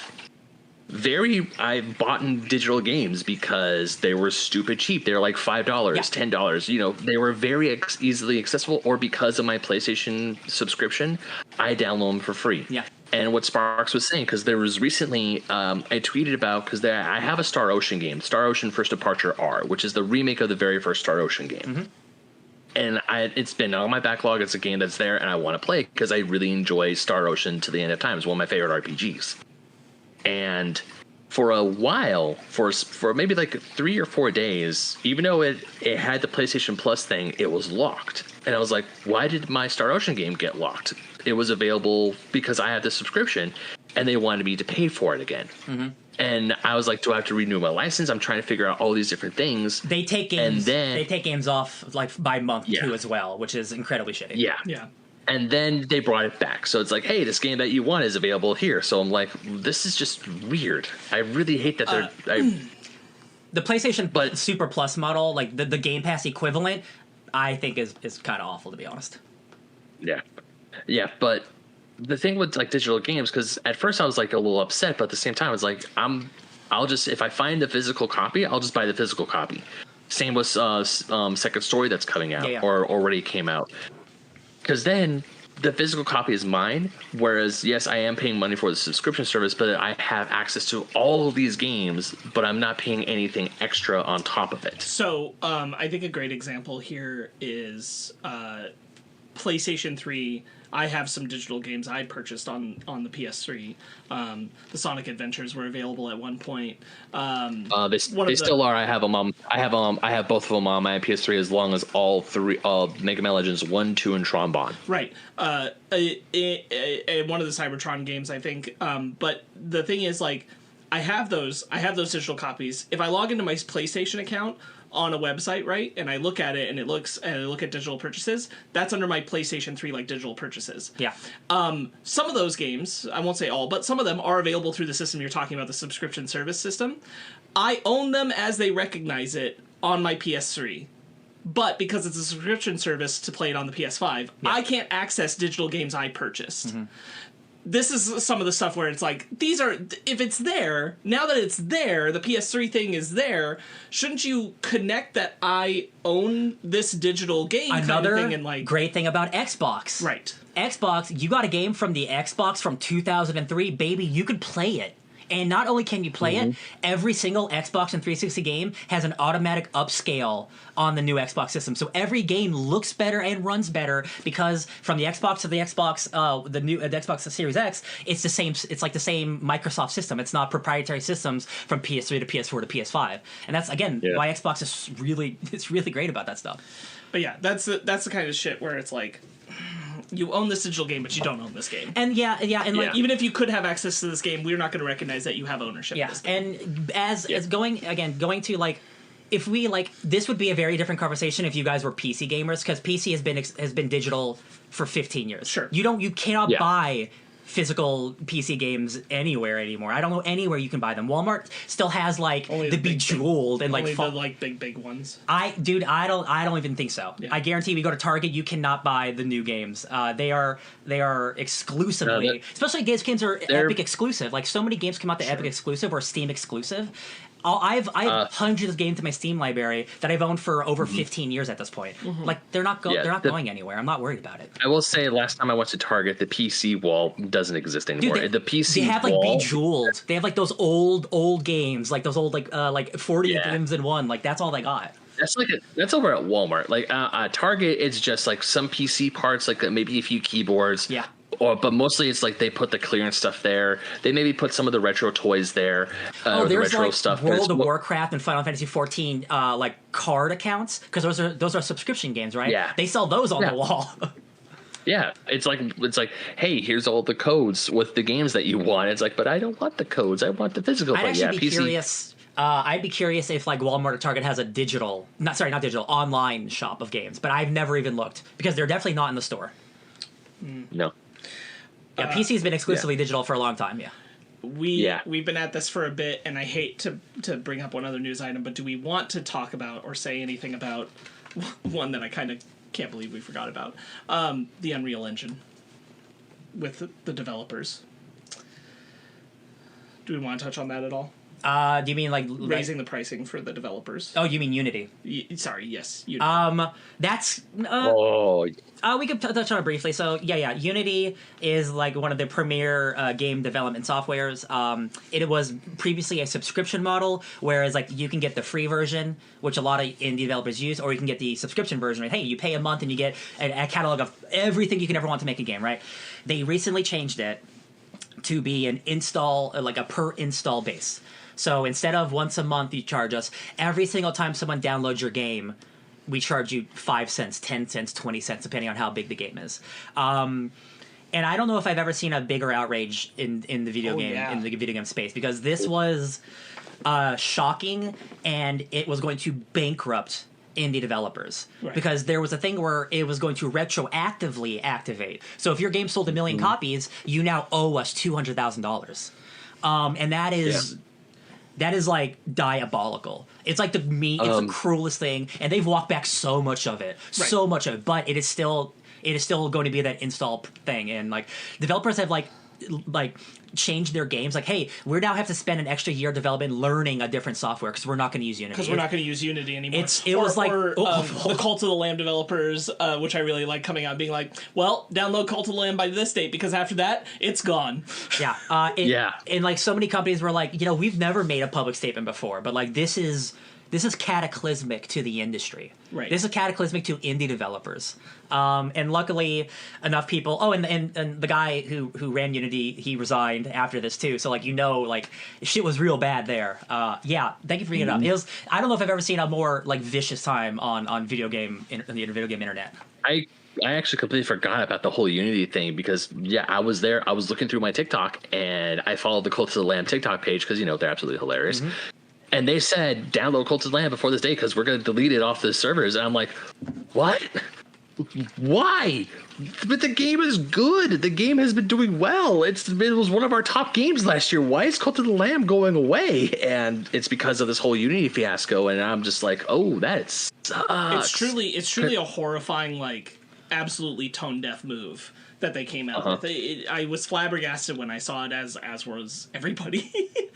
I can't believe it, and I can't believe that. I know they've walked back a lot of it, but I can't believe, like, in general, that it's still moving forward. Like, so many people are just going to not use Unity in the future because they can't trust them now. This is from The Verge. This is Ash Parrish. They've walked back a lot of it. The new plan is a drastic departure from what was initially announced. Now, users on the Unity personal subscription plan will not be charged that new fee, and games that make less than $1 million in 12 months will not be subject to the fee. So indie developers are safe now, but still, if your game makes over a certain threshold, bam, you're getting hit with money, baby. But like, if you make a lot of money, then you should be able to counter it, so like it won't bankrupt you. But it is still, they are asking significantly more money than before. And I think, like, damage done, right? As you said, the thing is, like, a whole bunch of indie developers saw that and said, all right, well, we're not using Unity anymore. And then a bunch of the big corporations are going to be like, all right, so we owe them some money, but we're not using Unity in the future. Yeah. Unreal Engine, which is like the other big one, like Unreal 5 is now a thing, and everyone's just like, well, shit, if our games could look better on Unreal 5 and cheaper, then we're just going to switch to Unreal. It was a wild week. I think the crazy thing about it is that, like, because of this seed of, like, bad will that they created, Unity's, like, kind of going to be done in the next few years, I think, as far as, like, being used, because so many people distrust it now in the industry. Yeah, there are big studios who, like, if you make a game, like, Spider-Man doesn't use Unity, but, like, if it's a game of that scale, like, you can't switch to Unreal at that point, because that would be adding considerable time, but, like, and they can afford to use Unity, but, like... But everybody's going to pivot from absolutely, here. Like, yeah, if I were a new developer, I'd be like, no, I'm not going to use Unity. Screw that. Unity might make money off of the thing for the future for a bit, but... that company now has essentially turned the entire market against it. So in a matter of years, like, no one will use Unity, I suspect. There's a game software, developer software called Godot, and like it is like it's made a lot of indie developers use it, and the rise in Godot. I've seen so many tutorials like how to use Godot for new indie developers, and like I'm trying to use Godot for the first time, and it's like, man, that's so cool. Like this small scale development team has ballooned because some big company fucked up so royally, and it's like that's so cool that like this is allowing other game developers to like companies to rise up in the ashes. Certainly Unity did not expect the backlash, but now that it's happened, like there's no putting that genie back in the bottle. Nobody likes them now. Mm-hmm. You know what Unity did? They revenged the Sith themselves. You did that yourself. I thought you were going to say. Exactly. I thought you were going to say. You know what Unity did? They unified everybody against them. Yeah, they did. That's true. That too. That is 100%. No, because when you guys were talking about how everyone's just going to leave, I just thought of that scene from Star Wars 3. But oh man, yeah. So that's a good news story. Is that? Yeah, that was actually a big one that I thought I was going to talk about. Truly, like one of the most baffling things that happened in video games in the past few months. In this past quarter, it was just like, wait, what? Yeah. And you knew the moment it dropped, like with the backlash that was happening, like they got to walk that back. Oh no, they're screwed. There's no way. And it but they can't save themselves from the fact that they even started it, and like they're done. That grave is like 3 feet deep at this point. Like, oh no. Yeah. It's like, and here we see Unity earthbending themselves into a deeper hole. Unity's got a gravestone that just says like the year it was established, and then says it's just a matter of time. Yeah, yeah. TBD. Pretty much. All right, so that's pretty much all the news stories that I have. Yeah, hell yeah. All right, shall we get into the games that we have played this past, I almost called it past semester. We're not in school. This past quarter. And should I go first? Because I essentially only played the same three things. Let us transition Classic Ben Magnet into video games. Hey Ben, I know you and I have talked about this game literally to death, but please talk about it some more. It's The Legend of Zelda: Tears of the Kingdom. I will be brief, but I have finally beat the game. Ryan, are you close to beating the game or not yet? I just gotta fight Ganon. That's all I gotta do. All right, cool. Because Ryan and I are going to have our own Basement Arcade discussion about that solely on Tears of the Kingdom, where we completely do a deep dive. I will say that as of right now, this game is still top game of the year contender for me because I haven't played anything else. I was going to say by default. By default. Tears of the Kingdom, top of the pile. But I have seen some criticisms of Tears of the Kingdom. Yeah. I have even experienced some of those criticisms. Do I still think the game is a 10 out of 10? Absolutely. 100%, yeah. But it's a 10 out of 10 with some problems. Yeah. Or with some issues here. I still love it. It's still fantastic. And I am when I finally beat it and I saw the credits roll, it did give me the emotional gut punch that I thought I was going to see. And I want to say Nintendo did a good job, but they also maybe did some things from Breath of the Wild that maybe aren't so good. Can I ask a specific question that I don't want you to spoil anything? I just want an impression. Just story, Ben. Just story. How happy are you? Oh, I'm happy with it. Okay, great. Again, I'm at the final boss, but I think the story is considerably better than the first games. Great. I'm actually emotionally invested. I love that you guys have talked a lot about gameplay and stuff. Yeah. I just haven't heard as much about like what the story is doing and like how it's but like stuff. I think there's a lot of wonderful, and I'm excited for you guys to do your pause menu discussion about it. But I'm really glad to know that you finished the game and the story hits. That's wonderful. Yes. I'm really happy about that. The story hits. I will say that because there was an aspect of... So one of the criticisms that I have seen from Breath of the Wild to Tears of the Kingdom is that in Breath of the Wild, Link has amnesia. He doesn't remember a whole lot of stuff. And you're going through... There's these spots on your Sheikah slate that unlock memories for Link. His memories of his time before the Calamity Ganon, his time of getting to know Zelda, essentially them building their eventual relationship. And by the way, just full disclosure, I ship Zelda and Link hardcore in this series. They are just absolutely adorable together. Bro, she's sleeping in his house. Damn right. Like, it's a Link for and life. They were roommates. They totally were. Even the voice actress for Zelda said, "Oh no, they're together. They're doing things." But that's beside the point. With the Dragon's Tears, while it does give a perspective on what Zelda is doing, I do agree that it's not affecting Link, but at the same time, it makes me care because this whole thing is us trying to find Princess Zelda. Yeah. And seeing what she's going through makes me want to continue on. And when we get to, like, when you complete the Tears of the Dragon quest, I was heartbroken. Yeah, it's great. And when I was fighting Ganondorf, I was mentally screaming, "Give her back." Sure. Because that's what I thought Link was going through. Sure. And the stories with all the other characters and the stories with all the side characters, because there's also some good story bits involving characters, like right here in Terrytown you have Hudson and Ronson, who their daughter is a Gerudo, and she's being taken to Gerudo Town because at a certain age, all Gerudo girls, they go back to Gerudo Town, they grow up, they essentially learn the ways of the Gerudo they live before they go back out into the real world. And and you see a mother who's heartbroken because she knows that her daughter has to make this journey, but she doesn't want to let her go. And you also see a father who misses his daughter so much, and it's adorable. And it's like, damn it, Zelda, you guys have done it again.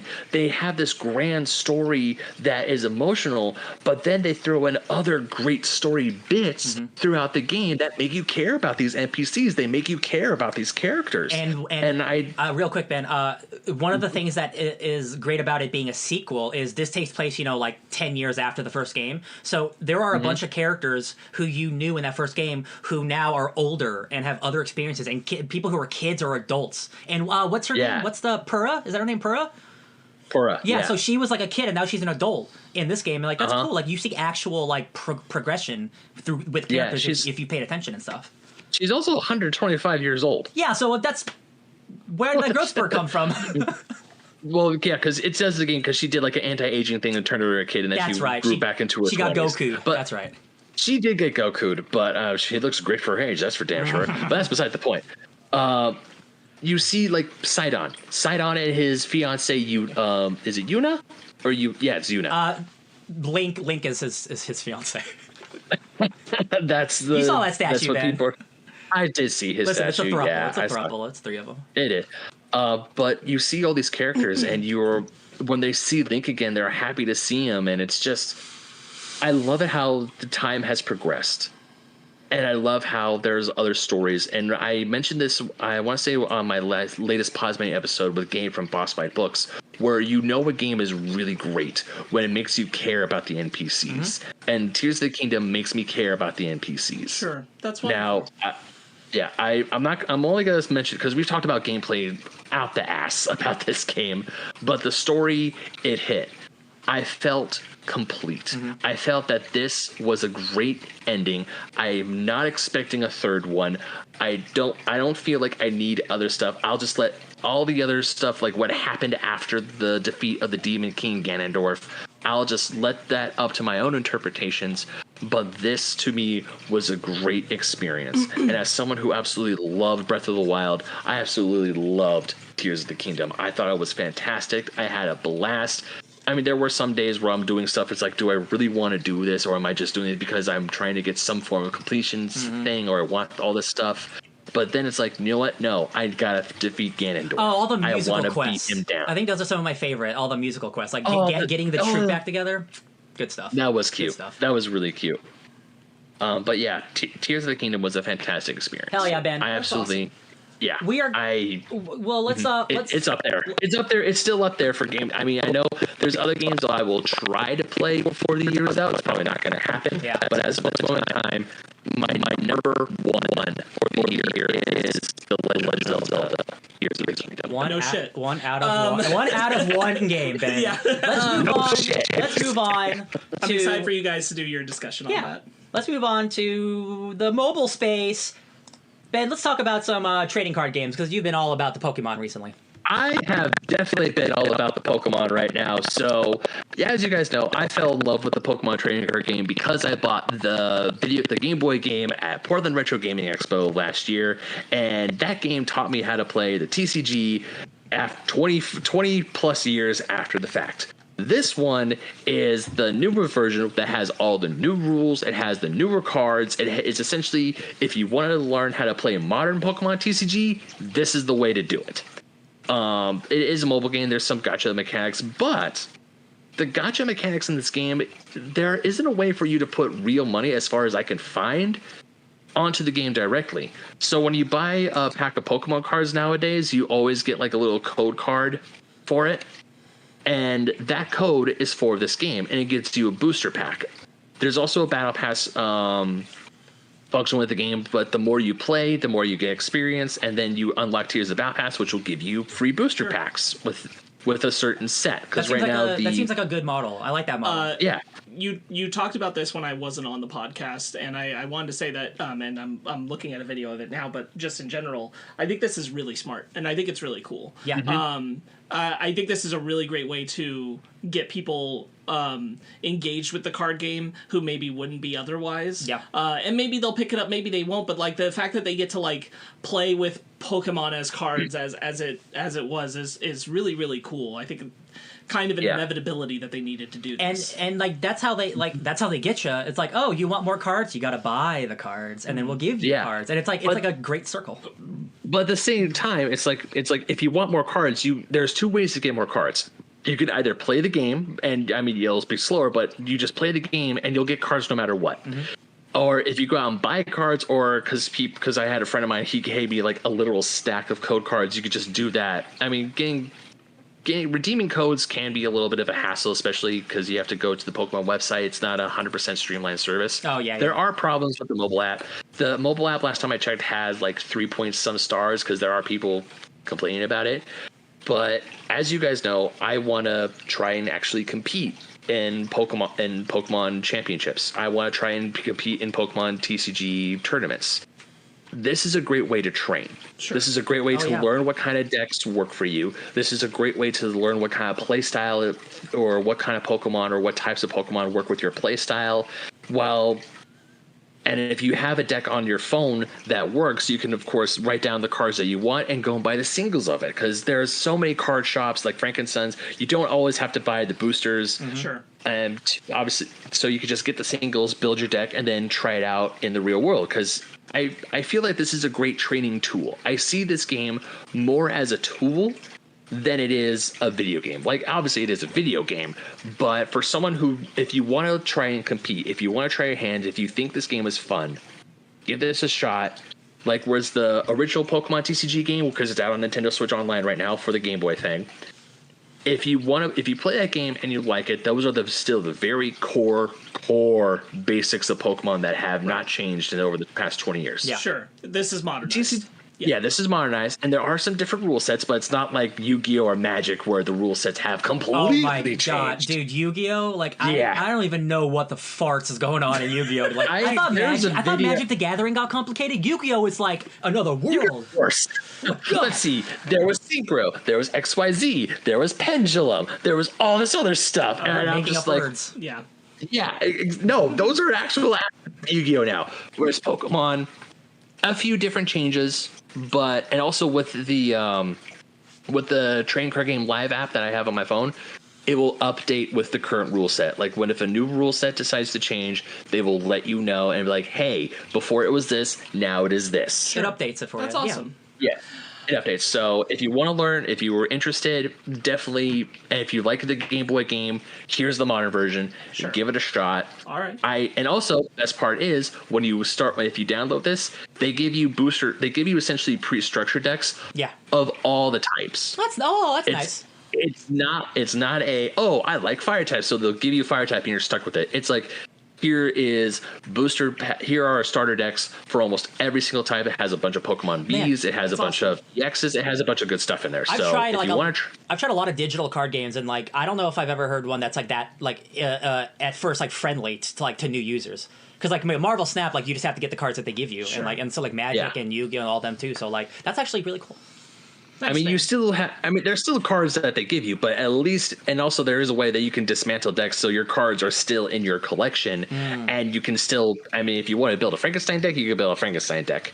Because right now in Pokemon, what? You know what I mean. Yeah. But because I'm running a Charizard EX deck from Obsidian Flames, and it's pretty damn good. I actually rose up the ranks a little bit, so I'm happy with it.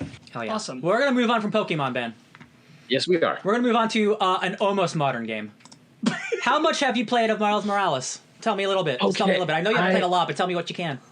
I absolutely love this game, and I'm having so much fun with it. Just swinging through New York City just reminds me of how I played Spider-Man on the PS4. I am having absolute blast. Okay, so I'm still pretty early. I mean, obviously, I have the original suit. I just finished all of like the Friendly Neighborhood Spider-Man apps. The mission I'm doing right.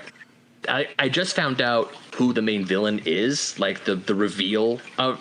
I'm just gonna say it. I found out that Finn is a Tinkerer. Yeah, spoiler alert for a 3-year-old game. Yeah. Yeah, spoiler alert for a 3-year-old game. Yeah, I found out that Finn is a Tinkerer, but also I'm like swinging through. I did a bunch of the Friendly Neighborhood stuff. I got the Uptown Pride suit in front of the Black Lives Matter mural. That's where I stopped last night. Hell yeah. Because I have another story mission to start off.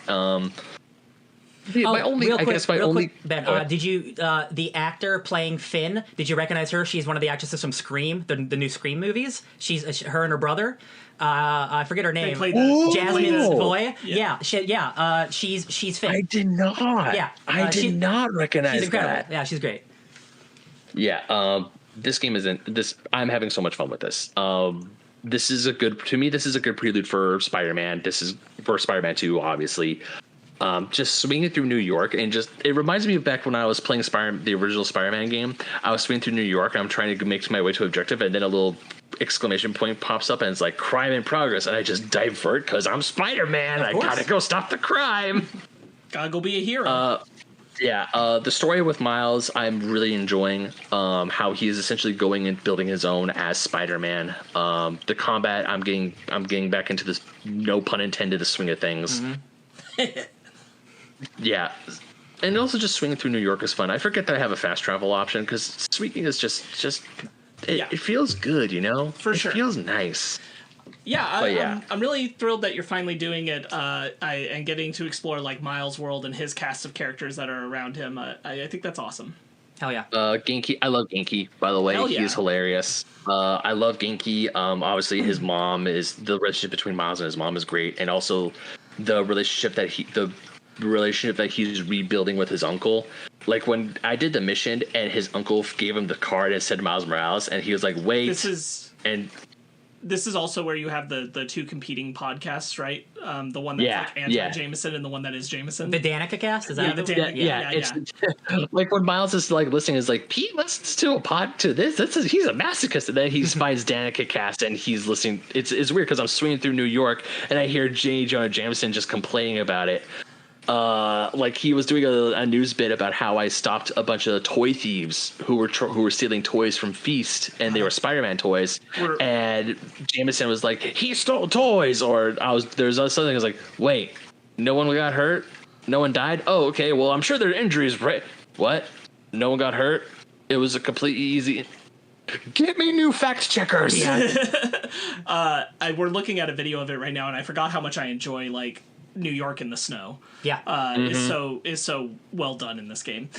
Really thrilled that you're finally doing it, Ben. Yeah, and the nice thing is like it's not a full, like it's a shorter game, so like you won't have to like. But it's got a full story. No, that's the thing. Yeah. Which I'm really appreciative of. I know there was a lot of nervousness that it wasn't going to feel like its own experience, but I do feel like they ultimately got there. I'll tell you guys right now, Miles Morales is still the story of the 3 Spider-Man games is still probably my favorite. I've played Spider-Man 2. It's a good tight one, and honestly, it's tight. That's what it is. It's tight. I really like the New York you get to go through Miles' perspective. I 100% agree. Game. I think it's wonderful. Just like Arkham Origins, which is like it takes place all in the snow. Like I love when you change the scenery. Being in winter is great. So I got the tracksuit, which is on the video right now, and it's gorgeous. And I just got the Crimson Cowl suit where Miles has the hood up. Hell yeah! And I'm gonna rock that for a while. Rock it! I can't wait to unlock the Into the Spider-Verse suit because it's just it's wonderful. Oh, and you get the 12 frames per second, so you actually move like Miles. It's wonderful. Yeah. Oh yeah, and you can add like comic book sound effects, so like pow, bam, like it's. Good shit. Yeah, even like this mission, I love how I get to go rescue cats. I don't know why. Oh, just every time bodega cat. I met Bodega Cat. I met the Spider-Man Bodega Cat. He is adorable, and I give him all the pets. Like, there was a time I was just paying the cat for 5 minutes. Oh yeah, I love it. And my own cat, Suki, was on the like our beanbag chair watching me play, and I'm just every time I would pet that cat, I would give her pets because I'm like, oh Suki, look it's Spider-Man. Yeah, the Spider-Man games, the first one, Miles, and Spider-Man 2, like their set piece stuff is almost unrivaled. Yeah, it's fantastic. Moving on to an unrivaled free-to-play game that we all play. Time for our quarterly Fortnite checkup. This is probably going to be the least that we played of this quarter, but I still played a lot of it though. So far. This has the whole vault system that they've created, wanting to break in. It's like spy stuff. There's a lot of fun stuff in this season. A lot of fun mechanics I think they structured into it. You've got your original bad guy who's a vampire. I thought was going to be their comp for Dracula, but it's not. No. But I still think this season's a lot of fun. They keep innovating. It's very interesting. I'm really excited for what we're probably going to talk about next quarterly for Fortnite because we're going back to basics, back to the original island, which is going to be really cool. Yeah. But as it is now, Fortnite continues to just have like really great structure for its motion and gameplay. They've done some really great Fortnitemares content. I've done a lot of the Fortnite stuff. There's a great new Horde mode, which is it's an original it's not an original map, but it takes place on a section of the map, and you travel around as like you're being invaded by monsters, and there's like the circle is really tight on you, so it's really stressful and it's really fun. And that's a really great mode. And the Fortnitemares like missions are great. There's a Ahsoka Tano stuff. There's a bunch of really easy and fun Ahsoka content to get that they don't make you pay for. There's a stake shotgun that is like it almost rivals the bow for me because it's like a shotgun that shoots just a giant stake and it's like a one-shot kill. That's not what we're talking about. I forgot to loop the video. That's okay. Whoops. That's okay.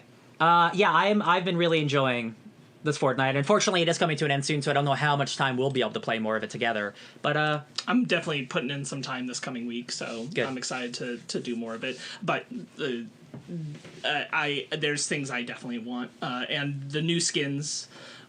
We have our first non-Marvel, non-Star Wars Disney skin named Jack Skellington has been added. Oh my god, he looks so good. And he looks great. You have Zero, and you have the Sleigh, and he has a Santa Claus variant, and like I just love it. And Alan Wake came out, and Michael Myers came out, and he does the Haddonfield theme. It's just like, oh my god, Jar Carpenter got paid for that too. You know it, he loves it. Oh, I love really like they continue to kill it with their skins game. Like, I bought Goku Black. Fortnite just can't be stopped.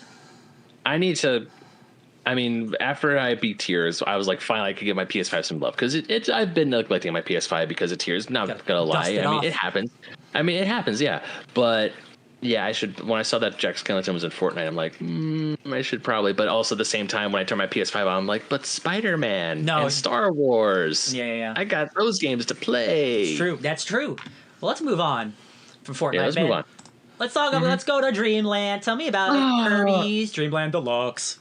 I haven't been playing this game a whole lot, but this is a great co-op game with me and my fiance. Cool. We are having so much fun. Every time we do play Kirby's Return to Dreamland together, we have an absolute blast.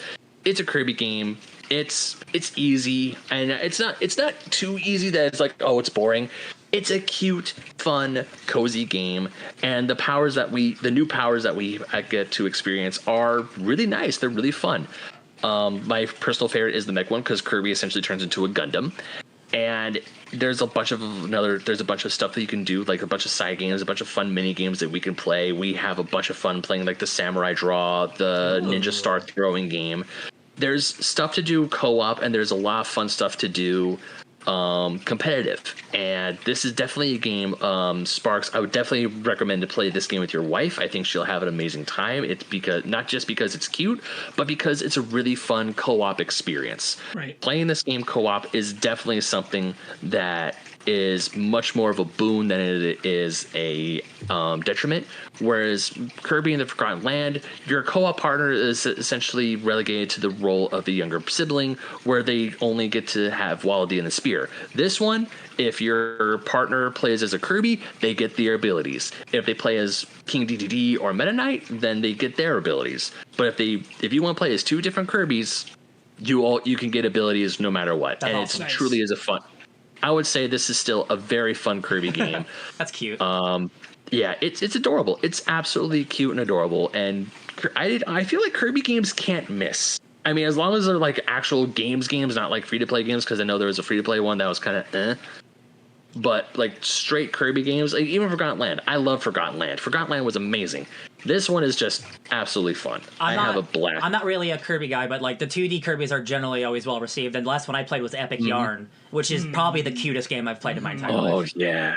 Epic. Oh man, I was trying to find Epic Yarn with the DS at PRGE last year, and then when I saw how much it was, I wanted to internally scream because I'm like, nope, not paying that much money. But yeah, Kirby games, they're great. They're just absolutely fun. And this one, I know a lot of fans were like, yeah, they're bringing back Return to Dreamland, because this was, I want to say, a Wii U game that came out. But of course, Wii U didn't sell a whole lot. Now it's on the Switch, numbers bumped up. Word. Right. All right, well, Ben, I believe that's the last of you. So we're going to move on to Mr. Sparks Witty, and we're going to go to a galaxy far, far away. I'm not gonna spend a ton of time on this. We completed Jedi Survivor. We have a review coming sometime soon. Probably within a week. We just need to get past the Spooktober gaming for me to be able to edit Absolutely. it. But we have a review we did with our friend and co-host Brandon T. McClure.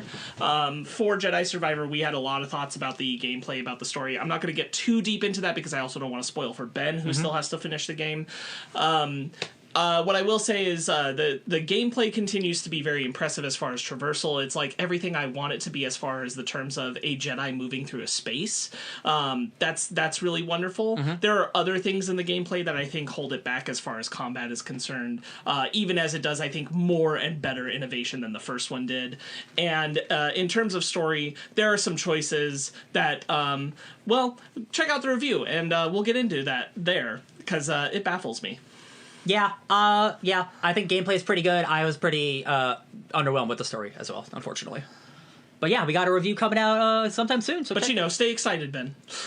All right. Yo, it's still a good game. I still enjoyed playing. Oh no, I put the disc back in my PS5 last night because I had to take it out because I was watching all the Digimon movies. But once again, it's like I do like what little I have played the Jedi Survivor. I liked it, but right now I'm in a Spider-Man mood. Oh yeah. Let me tell you. How is it? Let me tell you, Ben. Jedi Survivor might be one of the only other new games you'll play this year, but it ain't the thing that's going to take Game of the Year from Tears of the Kingdom. No, I would just recommend you get Baldur's Gate or FF16 if you want like a true real WX experience. Yeah. Moving on from Jedi. Ooh, let's go to the Cult, baby. Hey, it's me. Oh. This is me for a moment. I'm going to talk about Cult of the Lamb. The new DLC is out. It is free if you have the game. You don't have to pay anything for it. This unlocks a lot of the post-game content, which is all about another deity who feels that you owe them to repair the land after what you have done. So you are basically revisiting the zones, and you have to clear out the souls of the deities you killed, and you have to cleanse them. So you're going back to the areas, it's tougher enemies, there's new abilities, all kinds of stuff. It's actually very engaging. It's a lot of fun. I think the challenge is just right for the next step up in a post-game. I really enjoyed what I've done so far. I cleansed the soul and turned it into the new upper deity, which I won't get into or spoil, but I really like it. And of course, you have I forget his name, but the one we defeat at the end of the game. You like have the one him. who remains. He is the one who waits. The one who waits. The one who he is now one of your villagers, and Nice. there are some interesting little dynamics that happen because he's now in the village and things you have to watch out for because of him, because he's a little scam. He's a little scam. I put a lot of time into the game and I beat the game, so I didn't want to. I'm gonna come back to it. Because I did see they added not just this update, but they've also added there's a game series called Don't Starve, and they did a crossover event with that, and that's like a cool survival game too. So like all these updates, like I'll come back to this game eventually because they added the thing that I'm honestly most interested in. They added like new weapons, but they added a heavy attack because there used to just be like a regular attack, and then they added a secondary attack, and I'm like, what? Just 50% more gameplay. So I'm excited to check that out eventually. Yeah. Yeah, I think if you enjoyed Cult of the Lamb, I highly recommend like going back and doing this post game. I think it's think it's worth it. Love it. I'm looking forward to finishing it myself. Hell yeah. Well, my fiance, she was actually counting down the days when the DLC would come out because when she found out that this was free DLC, she went back and she played it and she really enjoyed it. Cult of the Lamb continues to be an excellent game. I'm glad that they made this just absolutely, hey, here you go, free DLC. Love it. So let's move on to a game we all played. Oh, we did. We played this with Brayson. Ninja Turtles. Yeah, we'll talk about it briefly. You can check out our gameplay on Basement Arcade. We did Shredder's Revenge all together. Obviously, we'd all played it before, but it was wonderful to go through as a team. Yes. And the DLC's out, and we'll be doing that soon, too. Here's the thing. I don't know if we will, because it's not new levels. It is a new survival mode. So it's not new story. And it's $7.99. So I don't know if I'm going to be playing it. You guys might. Yeah. It's not a new story. It's really like a horde mode. I'll tell you, I'm very happy I waited to purchase a physical copy of the game, which I thought about doing for my Switch, because I have it on PlayStation. I'd like to have it on my Switch. Yeah.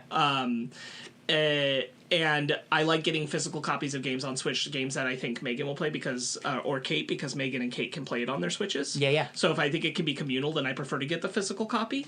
But and Shredder's Revenge, they were kind of into it, so I wanted to do that. But I held off, and I'm glad I held off, because for the same price now, you can purchase the one with the DLC baked in. Nice. But if you bought the physical copy in the last year, sorry, out of luck, pay that $8. Yeah. Womp womp.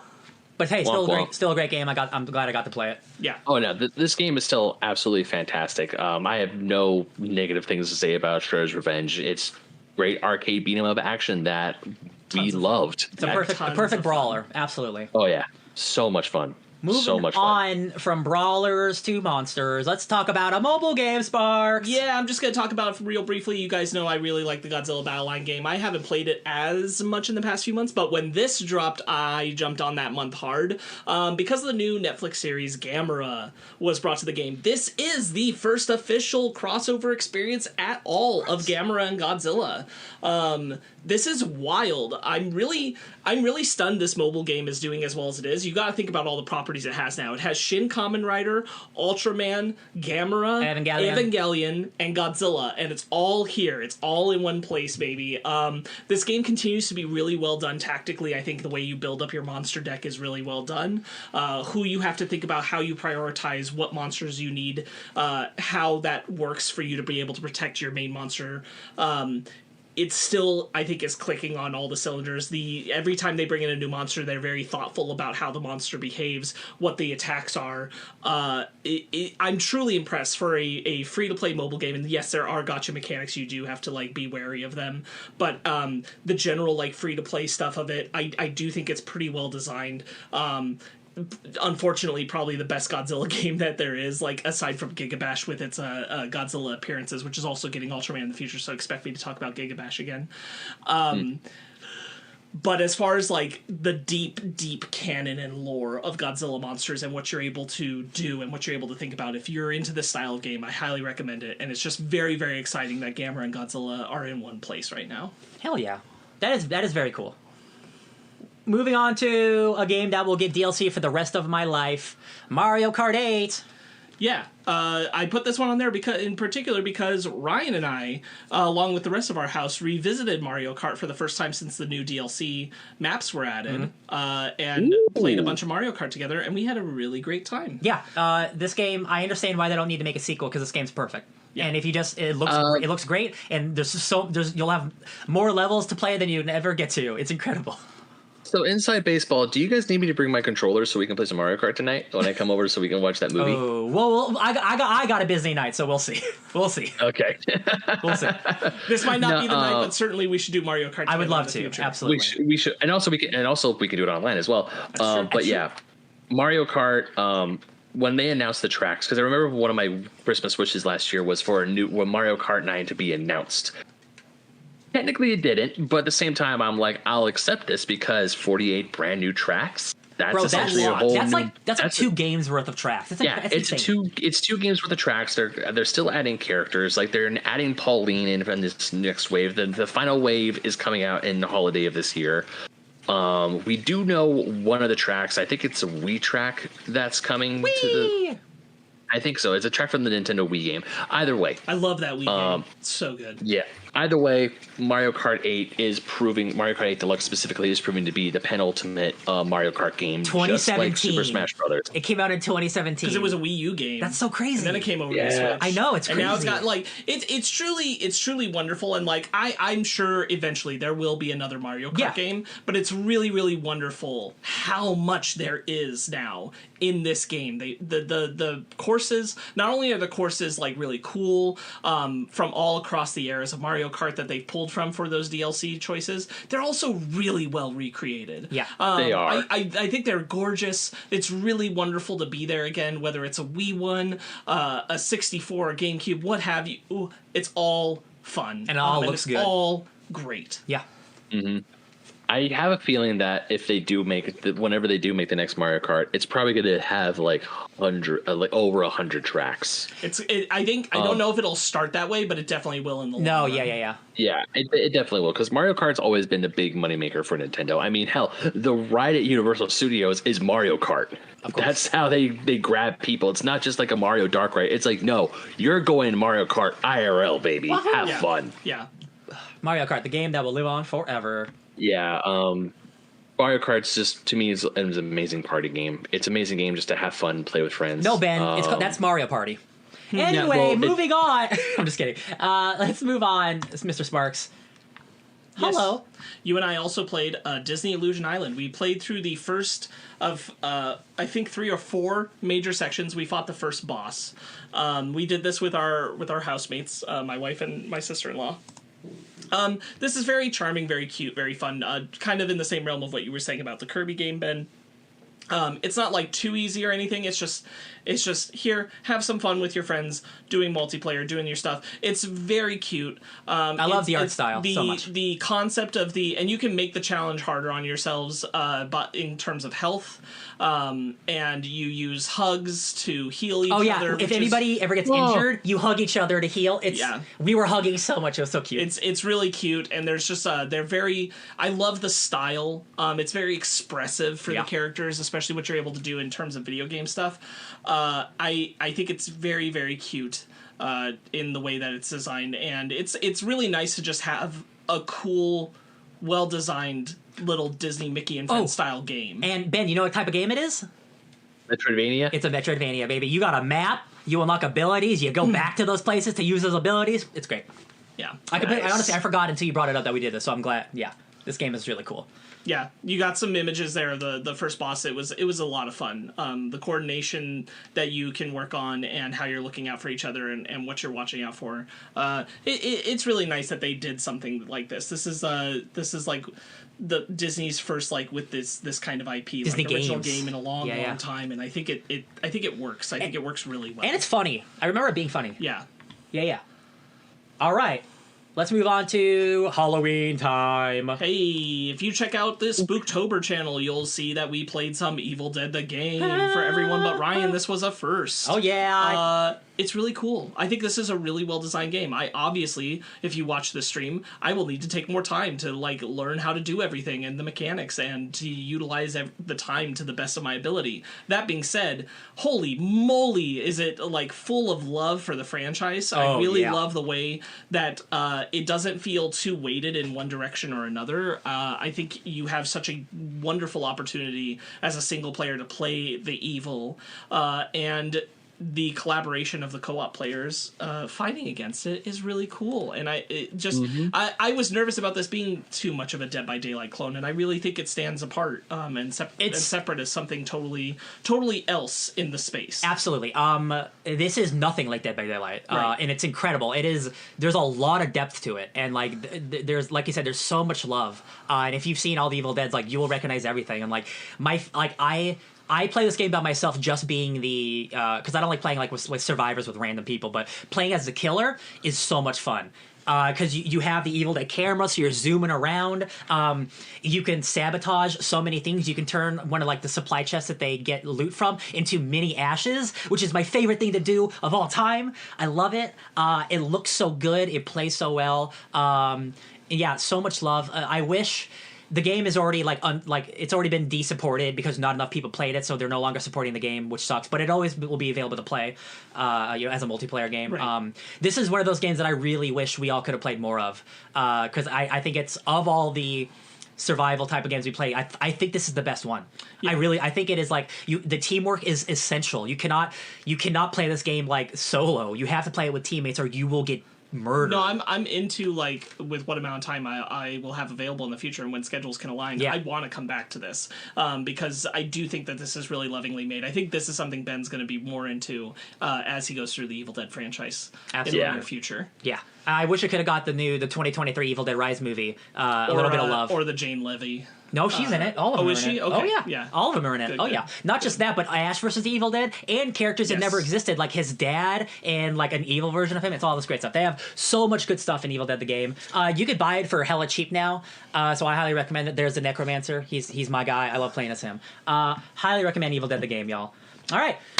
And that's you, Mr. Sparks Buddies. And now it is going to be an onslaught of me talking, y'all, for a long time. So I need you to ask me questions so I'm not just talking for 30 minutes by myself, please. Because we're moving on to a bunch of games that only I've played. We're going to start with the worst of them. It's Gotham Knights. It took me a long time to play this game because I didn't want to spend $70 on a game that's been getting bad reviews. So Game Pass, baby. I love Game Pass. The game's a total solid 7.5 out of 10. It is not a straight-up Arkham game. It is an RPG. Where gear matters and you pick up a new chest piece that gives you +2 armor and all that shit, but it's not good. The gear system is the worst aspect of the game. I don't like it. I wish it could have just been an Arkham game you play with your friends. Having it be a co-op Batman game is really, really cool. And I think the story, for the most part, is awesome. It's just playing the game after a while. When you're playing as these heroes, there's a little bit of power fantasy, right? And when you're Batman in those Arkham games, you can beat up 12 dudes really quick. A lot of these random thugs have a lot of health. They are bullet sponges. They are not bullet sponges. Well, unless you're playing as Jason Todd because he shoots rubber bullets. But they are sponges to getting hit. So it'll take you a long time to beat just random enemies, and I think that's a detriment to the game. Question. Yes. Do you think this game deserves all the hate it's gotten? Not all of it, but I think because it was a $70 game. If this game were $50, maybe even $40, but I think the story's worth playing again. If you're a comic book fan, there's some really good stuff. I got a Court of Owls tattoo. This entire story is about the Court of Owls versus the League of Assassins and their battle for Gotham now that Batman's dead. And that is an intriguing premise. And Talia al Ghul is a main character, and all of these supplemental characters get to rise up because Batman's not the main character, and it's really great. It's really great. Some of the story stuff's really impactful, but again, if you look at some of this gameplay, it's fine. And when you have to play a game for 30 hours, fine gameplay just isn't enough anymore. So again, I wouldn't have bought this game for $70, but I'm glad I played it on Game Pass. And I didn't do all the side quests, but I did all the major side quests with Mr. Freeze, Clayface, Harley Quinn, and they're fine. Harley Quinn's probably the best of them. She's the only one with a personality. Clayface and Mr. Freeze are really reductionary characters. Mr. Freeze's whole thing is, I want to turn Gotham into as cold as my heart is, just because I'm evil. And I'm what happened to the nuance of this character? But regardless, it's worth playing if you can get it for $10, $20. It's worth that. It is don't pay a lot of money for this game, y'all. If you are a completionist, it's worth playing. But if you don't really care that much about Batgirl or Nightwing, you should, because they're great. But if you don't care about them, then you're not really going to miss out, I don't think. Sure. Moving on to a game we will all play, hopefully, in the future, is Mortal Kombat 1. We've all completed Mortal Kombat 11. That game's great. Mortal Kombat 1 is here. It is a reboot.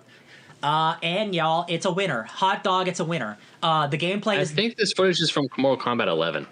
Oh no! This was supposed to be what Sparks Hey, let's talk about. Well, we played Mortal Kombat 11. We played through Mortal Kombat 11. The only go. thing that really matters is that you need to know that we played through it, and you can check it out over on Basement Arcade. All of the initial campaign is up, and Aftermath is coming out in the coming weeks of November. So go ahead and check that out as we build our way up to Mortal Kombat 1.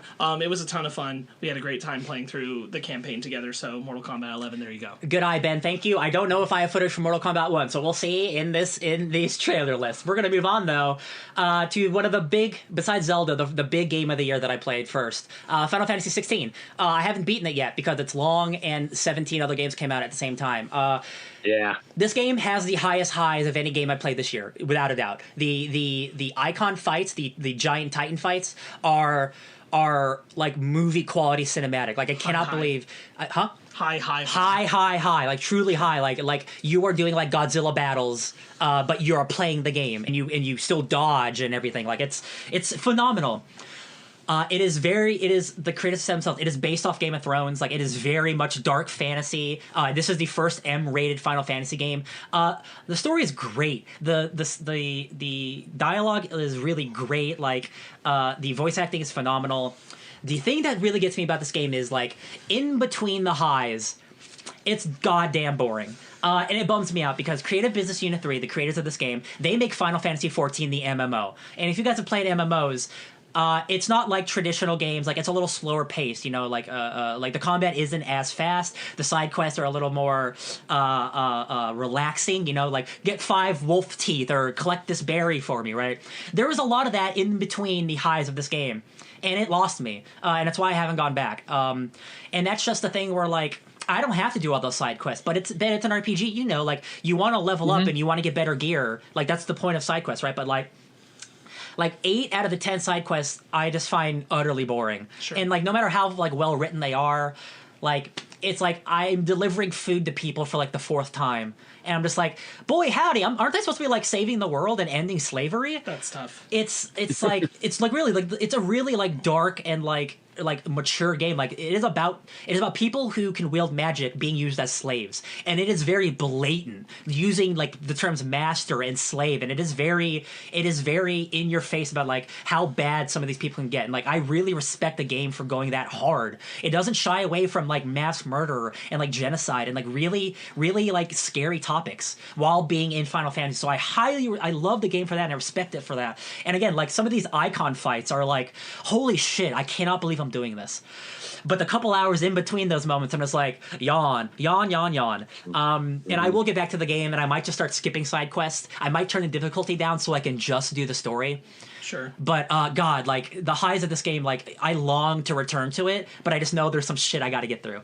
And I know some people are less critical on that. And I know there's people that are way more critical than me who like straight up hate the side stuff. So like, it is going to be like it's going to vary depending on the person, but the highs at least are worth it, and I will complete this game by the end of the year. But just so many other games came out. Do you have any questions, Ben, before I move on to this one?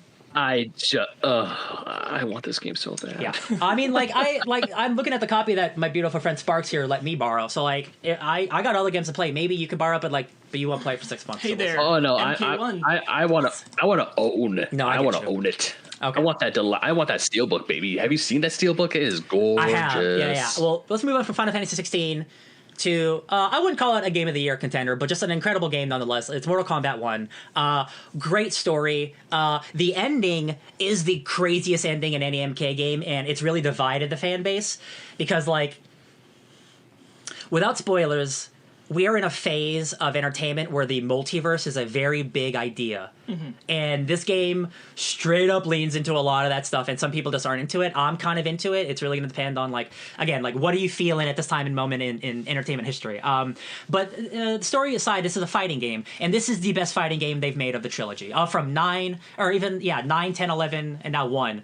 The quadrilogy. That's an alien thing. Quadrilogy is not a word.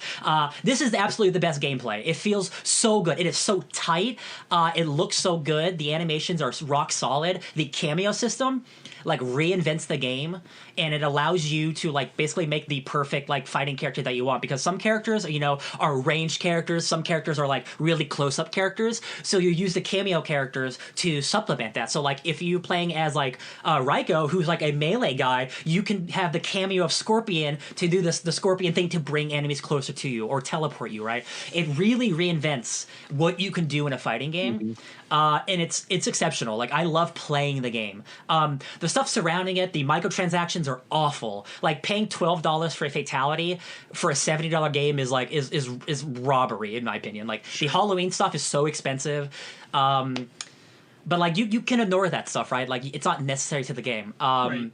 But like, this invasion mode, it's okay. Like, I spent like 6 hours beating it because, you know, I'm still fighting. It's still a fighting game, but like, it's not the open world like MK Deception thing everyone expected it to be. It's kind of like a boring board game. Sure. But that being said, this is still a fighting game first and foremost. It gave me a lot of Budokai 2 vibes. 100%. Yes, that is actually a very good equivalent. Budokai 2, where you did like the boo stuff for the first time, and they structured it as a board game to get to each fight. Absolutely, that is an actually incredible comparison. Yeah, and just like the other MK games, like the online stuff, like this mode, like there's going to be things firing at you, or your enemy has twice as much health. So different combat things to make it more challenging with each subsequent mission in this big board game thing. But the story, again, like MK1, like the MK games have been known for their stories, and like this is a great story. Up until like I would say 9/10 of the story is like incredible, and then that final section, it's either you're with it or you're not. And I'm with it, and I cannot wait for us to play it because like it is the most cinematic of these games. Like at times when you're watching the cutscenes, it's a movie. Like the way the camera works, it is the best, like the best shot of these games. So like I'm so excited for us to eventually play it. I love Mortal Kombat. Hell yeah. I played a little bit of this when I went to Player One in Las Vegas because they had it up on the TV and it was fantastic. Oh, sweet! Sure. Hell yeah! I didn't know. That's very cool. Yeah. All right, Ben. Let's talk about Starfield. Starfield, a game I've not played. No, I know. I was really, really, really excited for Starfield, and if I hadn't have played No Man's Sky, I might like it more. Sure. But it is still a Bethesda-ass game. If you're looking at the gameplay, Bethesda is known for, during their cutscenes, they will just zoom in on a character's face, and it's a one-on-one confrontation, and it's not cinematic. The dialogue's fine. I don't have a problem with any of the dialogue. I wouldn't say it's extraordinary, like another game we'll talk about, Baldur's Gate. But it's good. It's serviceable, right? The NASA punk aesthetic is really cool. I really like how I like how realistic they wanted to make the game. On the flip side of that, the customization options aren't very strong because every character has like the same type of like NASA suit because they're going for a realism. You can't have crazy space outfits like a Guardians of the Galaxy, right? It's all realistic. And again, like that's the aesthetic they chose, and it works well. It's just I found it limiting compared to a lot of the fantasy games and like post-apocalyptic games where you can be a lot of different wild things. Right. The gameplay, it's totally fine. It's a first-person shooter. The RPG elements are good. If you played a Bethesda game, like it is the standard Bethesda stuff, and it's stuff that has worked for 25 years. But again, we're at a point now in 2023 on like hardcore next-gen systems where like your type of game from me now isn't enough. This is a conversation I had earlier with like Fallout 4. Like some people, that was the line. Like Fallout 4, this is the last one like this I will play. Now I'm here at Starfield going, all right, guys, you really gotta make these games better. Like it feels like a 360 game at times. Sure. It's just so like it feels just like what's the word, like static. It's very static. There's a lot of menu options. Do you feel like you feel the years of development on it? Yeah, and like other games like take a long time. Like I look at another game we'll talk like Spider-Man 2. I could see the years in that. Like I can't see why this game took 8 years to make, to be honest. Like, and the physics are great. You can have like 1,000 potatoes flying through space, and all the gravity works. You go to different planets. They all have simulated gravity. All of that stuff works. All the simulated like world stuff that Bethesda's good at is really great. It's just like y'all make the same game for 25 years. You gotta do more. You gotta do new shit. The perk system sucks. If you want to play like a stealth game, you have to put points into other aspects to like, I want a silenced pistol. Why wouldn't it be in the silence option? It's in the assault category. So you have to spec in a different way. Like it's they're past the point of like, y'all got to be better about this type of shit. And a lot of people, again, love this type of game. This is a lot of people's game of the year because like this is all they want from a Bethesda game. But at this point for me, I need y'all to evolve. Mm-hmm. So I had a good time with it, but this is probably the first Bethesda game I'm not going to beat, which is crazy to say because again, I go back to Skyrim every year. I love that game. Mm-hmm. But moving on from Starfield, I wish I loved you more, baby. Spider-Man 2. Because we're recording this late, I probably wouldn't have played Spider-Man 2, but we're recording a little bit late. I got the Spider-Man 2. Thank you to Sparks again, because I'm a broke-ass bitch. Hey, y'all, this is probably the best playing game of the year. The everything you love about Spider-Man and Miles Morales is better. Everything. The combat, the traversal, the way side quests are introduced, the way the cinematics go straight from gameplay into cinematics back into gameplay. It's seamless. There are no loading screens. It is the power of the PS5, y'all. This is like one of the first true next-gen games. Like Final Fantasy 16 and this are like, okay, this could never run on a PS4. This would make your PS4 explode. The way that you will be doing a section, like we kind of saw the E3 demo where you do the lizard stuff, right? You will be seamlessly playing as Spider-Man, which will turn into a cutscene with Miles involved, which will turn into you playing as Miles and back and forth. And it's just like, wow, this is why we need to advance technology so shit like this can exist. This is one of the most cinematic games I've ever played. The story, I'm not going to go into it at all, but I was disappointed with some of the story. I don't think it's for me, it's probably the weakest core story. The side stuff is incredible. This has the best side stuff in any of the 3 games, but the core story, you're dealing with Kraven, you're dealing with Venom, that stuff, it has a lot to be desired, especially if you read comics. If you don't read comics, you'll probably be fine, but if you know what you could have, this has a lot to be desired, y'all. But again, this is a video game, and playing the game is, oh my god, it's so good. I cannot wait for you guys to play it. It feels so good. Like, the city is twice as big, and the web wings allow you to fly so fast. And every time you upgrade, you get like faster swings, faster like point boosts. When you land on a spot, you can jump off of it. There are now like special abilities in midair where Miles can use his electricity to like springboard himself in midair. It's incredible. The fact that like Miles has become like this electric-based superhero, not just in the games, but in the comics, where he's wielding like electricity swords. Like he's become an anime character. It's exceptional. The character growth of Miles is so cool. I'm gonna be honest. I only played as Miles if I had the choice between two, I played as Miles. Because if you see here, Peter Parker is now only tech. He has the iron spider legs, and that is what he uses. They have trimmed down. Do you guys remember the gadget wheel from the 2? They got rid of that. They got rid of that. They have got rid of a lot of the tech from the first game, and that really bums me out. Playing as Peter Parker, you also get the symbiote suit, so like that's not a spoiler here. When you get the symbiote suit, that's when it really opens up. But when you're just Peter Parker and you have the iron spider legs, I'm not digging it. It's a great to play, like it's still fun to play, but like they took away so much of that first game of like allowing you to be the type of Spider-Man you want. Now you are tech Spider-Man, whether you like it or not. And people have a problem with Iron Man, Spider-Man in the movies. That's who this is. So that's up to you whether you like it or not. Like, it's still fundamentally like a good game and like good gameplay. It's just, I really wish they wouldn't have leaned so hard into the tech. It is to differentiate him and Miles because you don't want them playing the same. I get that. But boy, howdy, like you can go invisible. You can do so much electronic shit. And like Peter's just like, yeah, I'm going to hit you with my arms a lot. And I'm like, wow, I don't care. Do not care. But it's so good. It's still such a great game. I love playing it. I platinumed it in about 30 hours. It is not bloated. It is a perfectly sized game. Like this could have lasted so long and so many menial side quests that don't matter.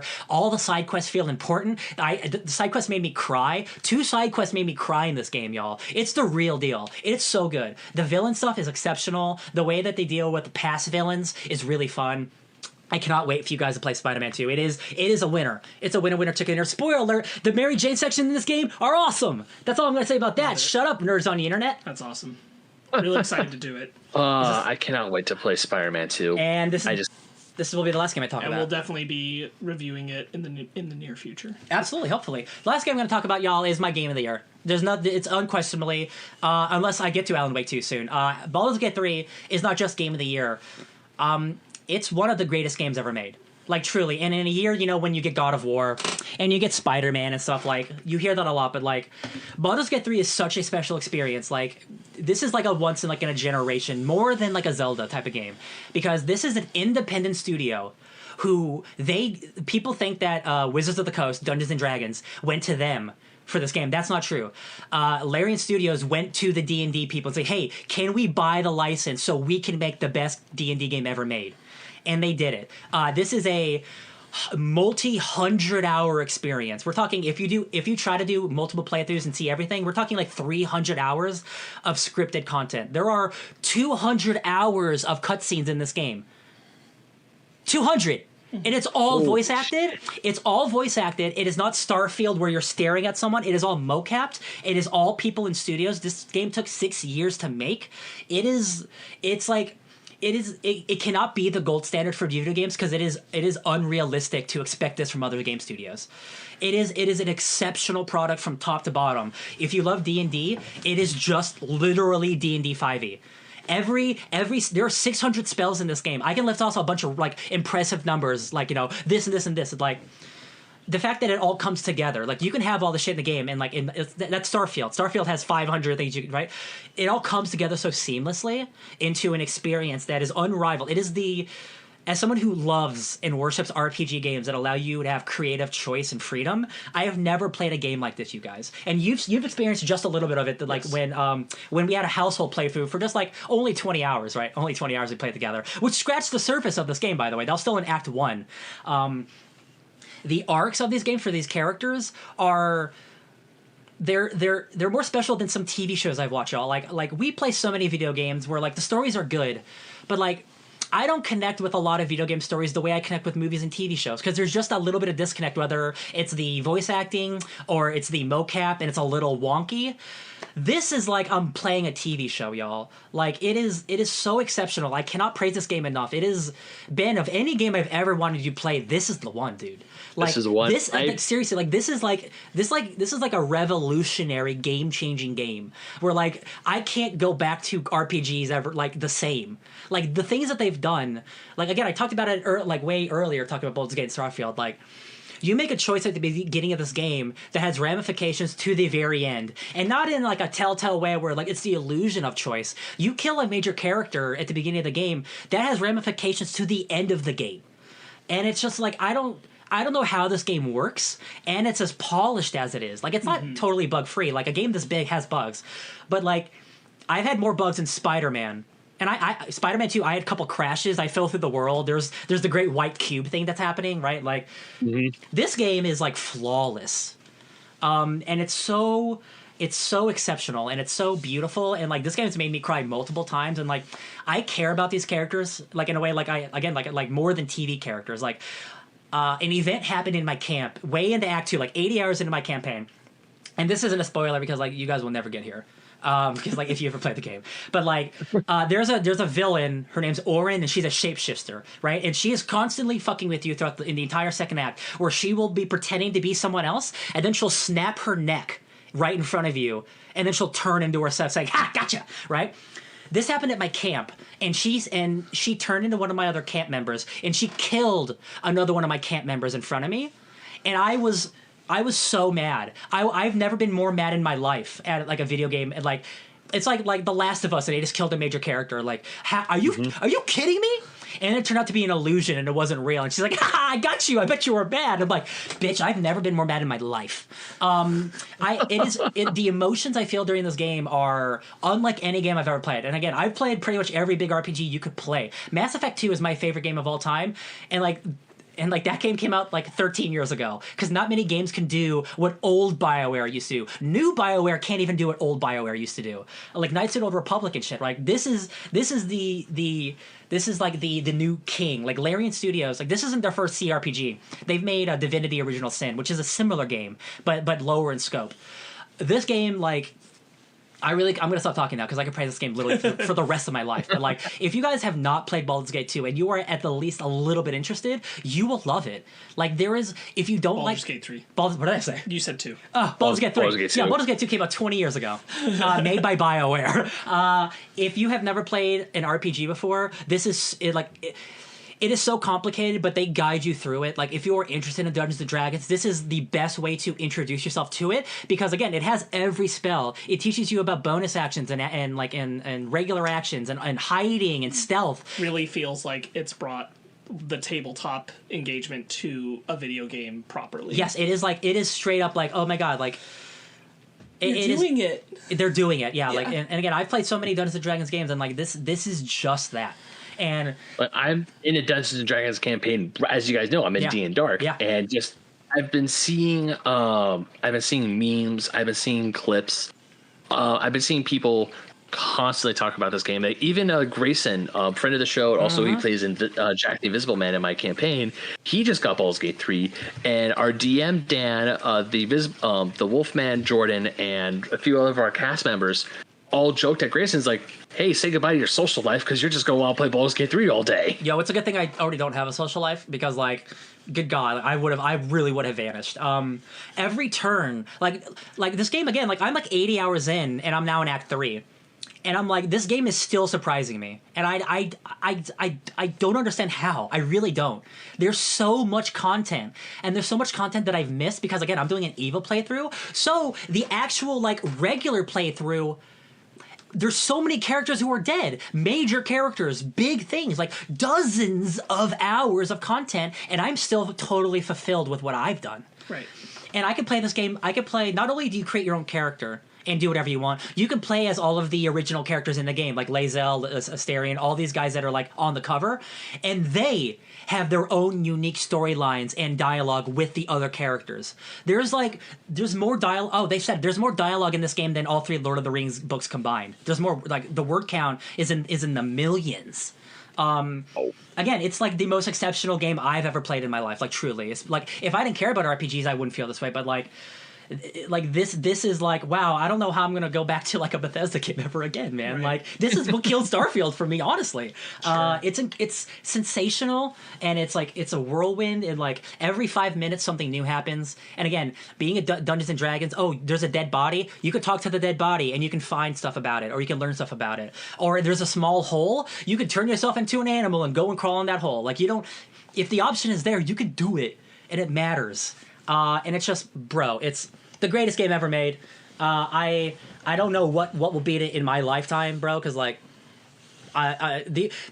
this is my dream game. My other dream game is like the best open world survival zombie game, and I play a lot of those games. I've been playing State of Decay and 7 Days to Die and DayZ, all these games, because I want that, like, I want to be able to survive in a zombie apocalypse, and none of them have given me that true experience that I've always wanted. Sure. This has given me that D&D experience that I've always wanted, and I thank you, Larian Studios, and I will praise this game until the day I die. Will I get a tattoo? You bet your ass. I'm really happy for you and for my sister-in-law. Oh yeah, our roommate Kate, who isn't much of a gamer, has put more time into it than I have, because she's a D&D person, and like us just having conversations like, oh, I did this differently. I didn't even know if this can happen. You killed this person? What? It's like, oh, also it's the horniest game ever made. These people are just fucking left and right. I'm not even joking. Like you once you get like a girlfriend or boyfriend, you can just go up to them and say, hey, can I have a kiss? And you can just kiss them at any time you want.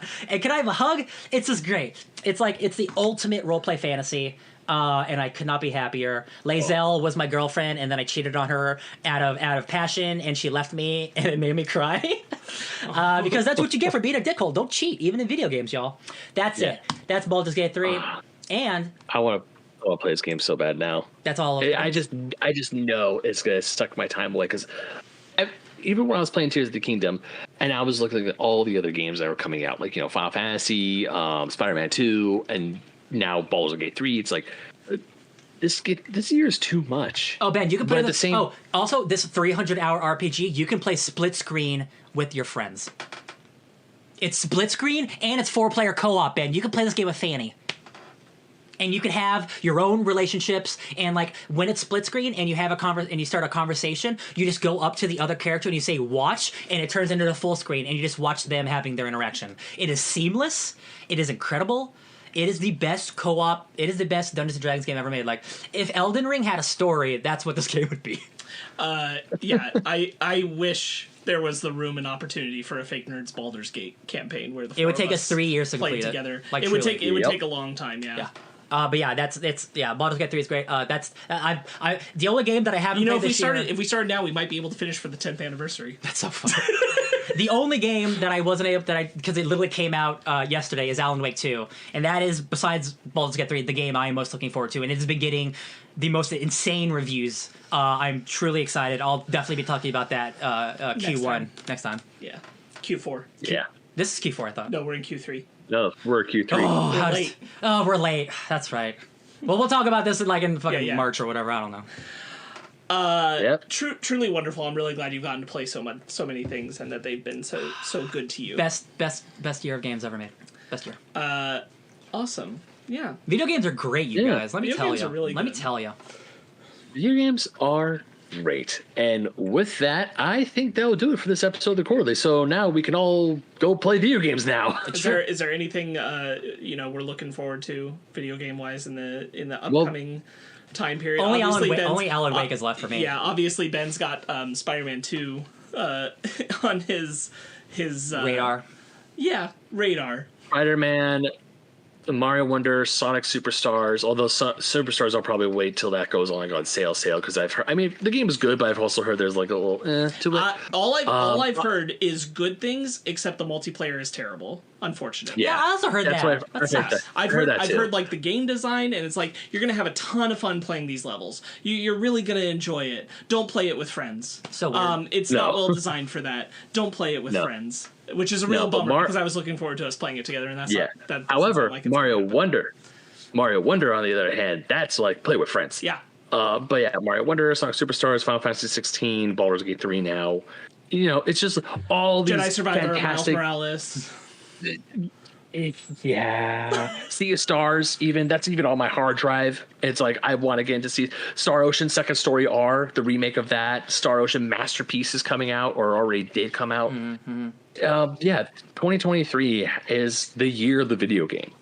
So many fantastic games. Like we all thought that everyone could go home, get in the year of Zelda, and then Final Fantasy 16 was like, hold my beer. Starfield was like, hold my beer. Now Baldur's Gate 3 is like, all you bitches need to hold my beer. It's really exceptional because I was so confident that no, Zelda is a lock, and I don't know if Final Fantasy 16, despite the highs, I don't know if the lows will still give it that game of the year number one. It is a contender though, and Spider-Man's contender. Starfield is a contender for a lot of people. Spider-Man, Alan Wake.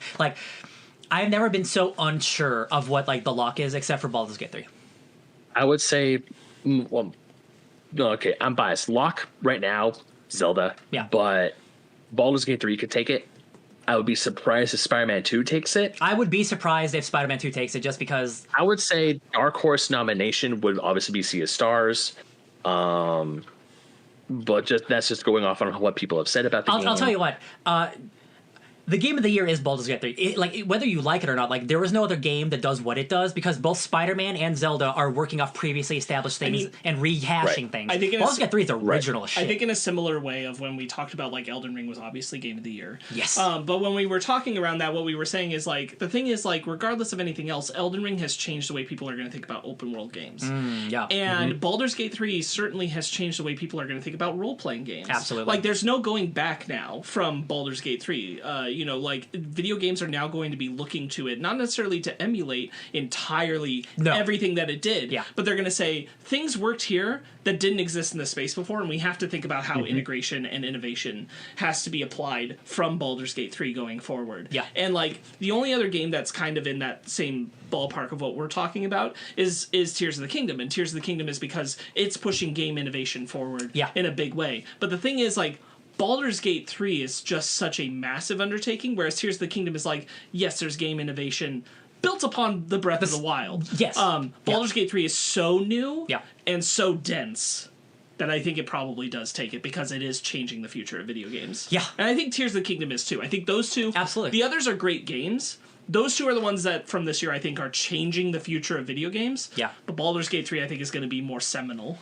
Yeah, I agree with that. Yeah. Yeah, 100%. Also Alan Wake 2 in the way that it uses multimedia because there's a lot of live action footage in that game seamlessly. You'll be walking in a forest and then live action Alan Wake will show up and I'm like, what the fuck? It's awesome. It's awesome. What are you doing here? I'm writing. Stephen King. All right. Lovely chat. Lovely. I'm always happy to talk about games with my bros. Not that we can't talk about it in other places, but dedicated video game stuff. I love movies, comics, TV shows, but I'm Mr. Video Games right now. Right now, I am all about video games. It's just because again, the year is it's so good. It's a wonderful medium and a wonderful space to occupy for sure. Yeah, and also the games that we've been eating we've been eating fantastic. Oh my god, it's the greatest buffet of all time. Since since January. I was gonna say there have been bangers. Hi-Fi Rush, baby. Yeah, since January, gamers of January of this year, it's just been banger after banger after banger after banger. Did any of the big ones you feel maybe we didn't name them, but do you think any of the big ones that were anticipated, it came out and it just like it dudded. It's Redfall. It's Redfall. Redfall is the sure. only one. Redfall is like is it makes me sad because that studio Arcane, they made Dishonored and Deadfall. We really wanted it at one point. Deathloop, excuse me. Those games are exceptional, and Redfall is just not a good game. You know, there's some other things you still got on the table, actually, now that I think about it. What? Space Marine 2. Is that coming this year? It was supposed to. Oh my god. Yes, Unless thank they you. pushed it Yes. back. Yeah, I am so excited And for Space Marine 2. Helldivers 2 is also just around the corner into the beginning of next year. That's true. I am excited for that game too. Yeah. Somebody, man, what a good.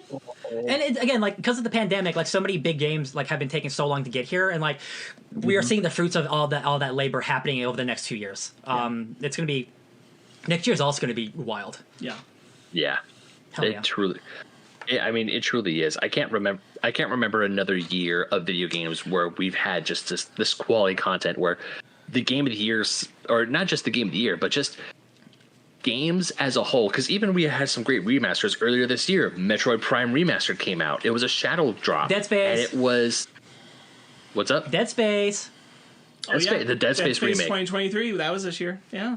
Yeah, Resident and Evil 4, potential Game of the Year nominee. Yeah. Oh my god, I forgot It's about a good RE4. year, man. I mean, because RE4 is on my Amazon wish list because it's like that's my favorite Resident Evil game. I love that game, And that game's a winner. Yeah, that game's good. The thing is, Yeah, man, it's man, winner. you know that one will go on sale soon. Like, Oh, you yeah, can yeah. I do know that you one. can hold off until you're ready to play it. I and then can, just I grab it can. on a sale. Yeah. Yeah. Oh, the thing is, I mean, I've joked with other guests about how too many games. Well, when we say too many games, it's like an exasperated size. Like there's just too many games. We don't have enough hours in a day. We're adults. We have working jobs. We're tired. Sure. All of these things just come together. But with this conversation, when I say there's too many games, I mean it in the best way possible. Yeah. Because there is a plethora of choice. Mm-hmm. With fantastic titles, not just on one or two systems, be it the PS5 or the Nintendo Switch, but even on PC. Of course, you have the Xbox with their bangers of Hi-Fi Rush, and I'll even argue Starfield is a big hit for them. Oh, yeah. And there's just so much good. There's hardly, and like the only three bad games I could think about right now are Redfall, Gollum, and King Kong. Oh, but those games Colin. aren't big games either. Those are Exactly, they're not big But games. The Redfall, biggest of them was I think, Redfall. to Ryan's credit, Redfall was the one that was like, people were hot and hyped for, and it landed badly. Yeah. King Kong I mean, and Gollum, kind of everybody saw the writing on the wall.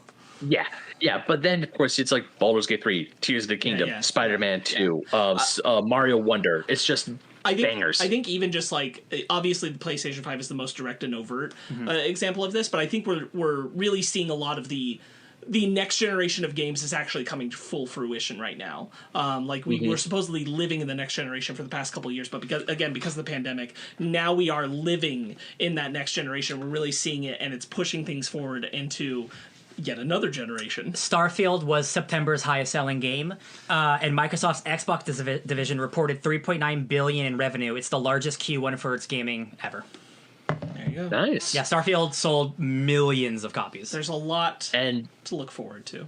and then Tears did the same thing, and then Spider-Man did the same thing. All of them, Because like, apparently Spider-Man 2 broke a bunch of records for its first release. It's like $2.5 million in 24 hours. 2.5 million sales. Baldur's Gate 3 also crushed. Yeah. And they didn't expect it yeah. to either. And that's I'm so happy for that team. That first weekend, I mean- the amount of people playing was insane. It was almost 1 million. Yeah. Like one of my favorite YouTubers, Gerard the Completionist, for him, Sea of Stars is Game of the Year. I was just watching. I know Yeah. I know I keep mentioning Sea of Stars, and I haven't played it yet, but it's just one of those games where I hope that this is like the big indie hit like Hades was. Sure. Yeah, it is. People love that game. Yeah. Yeah, so it's just amazing titles, amazing games. Gamers are eating so healthy right now, and I'm not excited actually, for but in terms of quality of games to play. my it's bad. great. Sure. No, I can only imagine how many gamers have a plate full of Totitos pizza rolls ready to go. I don't know. Yeah, but other than that, this is just a fantastic. And how about we stop so we can go back to playing our video games? Hell yeah, good. baby. All right. Well, everyone, that will do it for Q3. I know we're a little late. Yeah. But Q3 of the Basement Arcade Quarterly for 2023 is officially done. Gentlemen, where can people find you on the internet? Oh, you you can find me just loving video games everywhere at DJ Tony Snark all over the internet. You can find me in all the Spooktober gaming that we did, and I highly recommend you checking out on Basement Arcade. Oh, yeah. Things that are coming up, more Mortal Kombat, Scott Pilgrim, because the anime's coming out. The Scott Pilgrim game is on our docket to do, and hopefully a couple of other special things we want to do to wrap out the year for Basement Arcade, or even into next year. So please check those out. You can find me at SparksWitty on those things, at SparksWitty on Instagram, Twitter, SPARKZ Witty.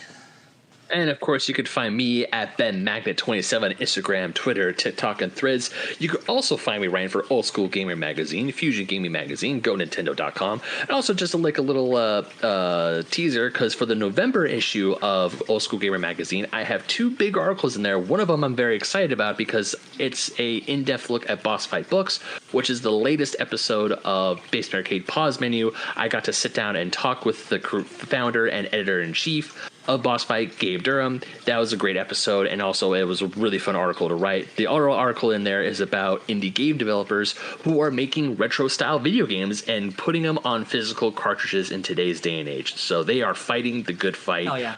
Super proud of those articles. Definitely check out that issue of Old School Gamer. It's the November issue, so keep an eye out for that. And of course, Fusion Gaming Magazine, GoNintendo.com. Still writing for those guys. Absolutely love doing that for them. And if you want more D&D goodness, check me out on D and Dark, where I play Mary Frankenstein. And also, we have a Patreon for D and Dark, and our first part of our Call of Cthulhu Do special just dropped, because that is a Patreon exclusive. We dropped the first one for you guys. You know, the little carrots, so you guys can listen. A little taste, and you can hear me playing Shaggy. And doing I'm just Shaggy. That's all I'm going to say about it, because I can only imagine a certain diehard Scooby-Doo fan on this panel is going to give me a whole bunch of shit about it when I see him tonight. It was really weird you decided to make him British. That's all I'm asking. That's all I'm saying. That's a joke. I haven't listened to it. But yeah, go ahead and check that out. Of course, like this video, subscribe to the Fake Nerd Podcast. All 3 of us are a part of the Fake Nerd Podcast. We go live now every other Sunday, but we have a whole bunch of other stuff on this channel. We have animation stations. We have Fake Nerds Watches. We have Fake Nerd Book Clubs. We have the regular shows, because right now, at the time of this recording, the actors' strike is still going on, so we're not doing a whole bunch of movie reviews.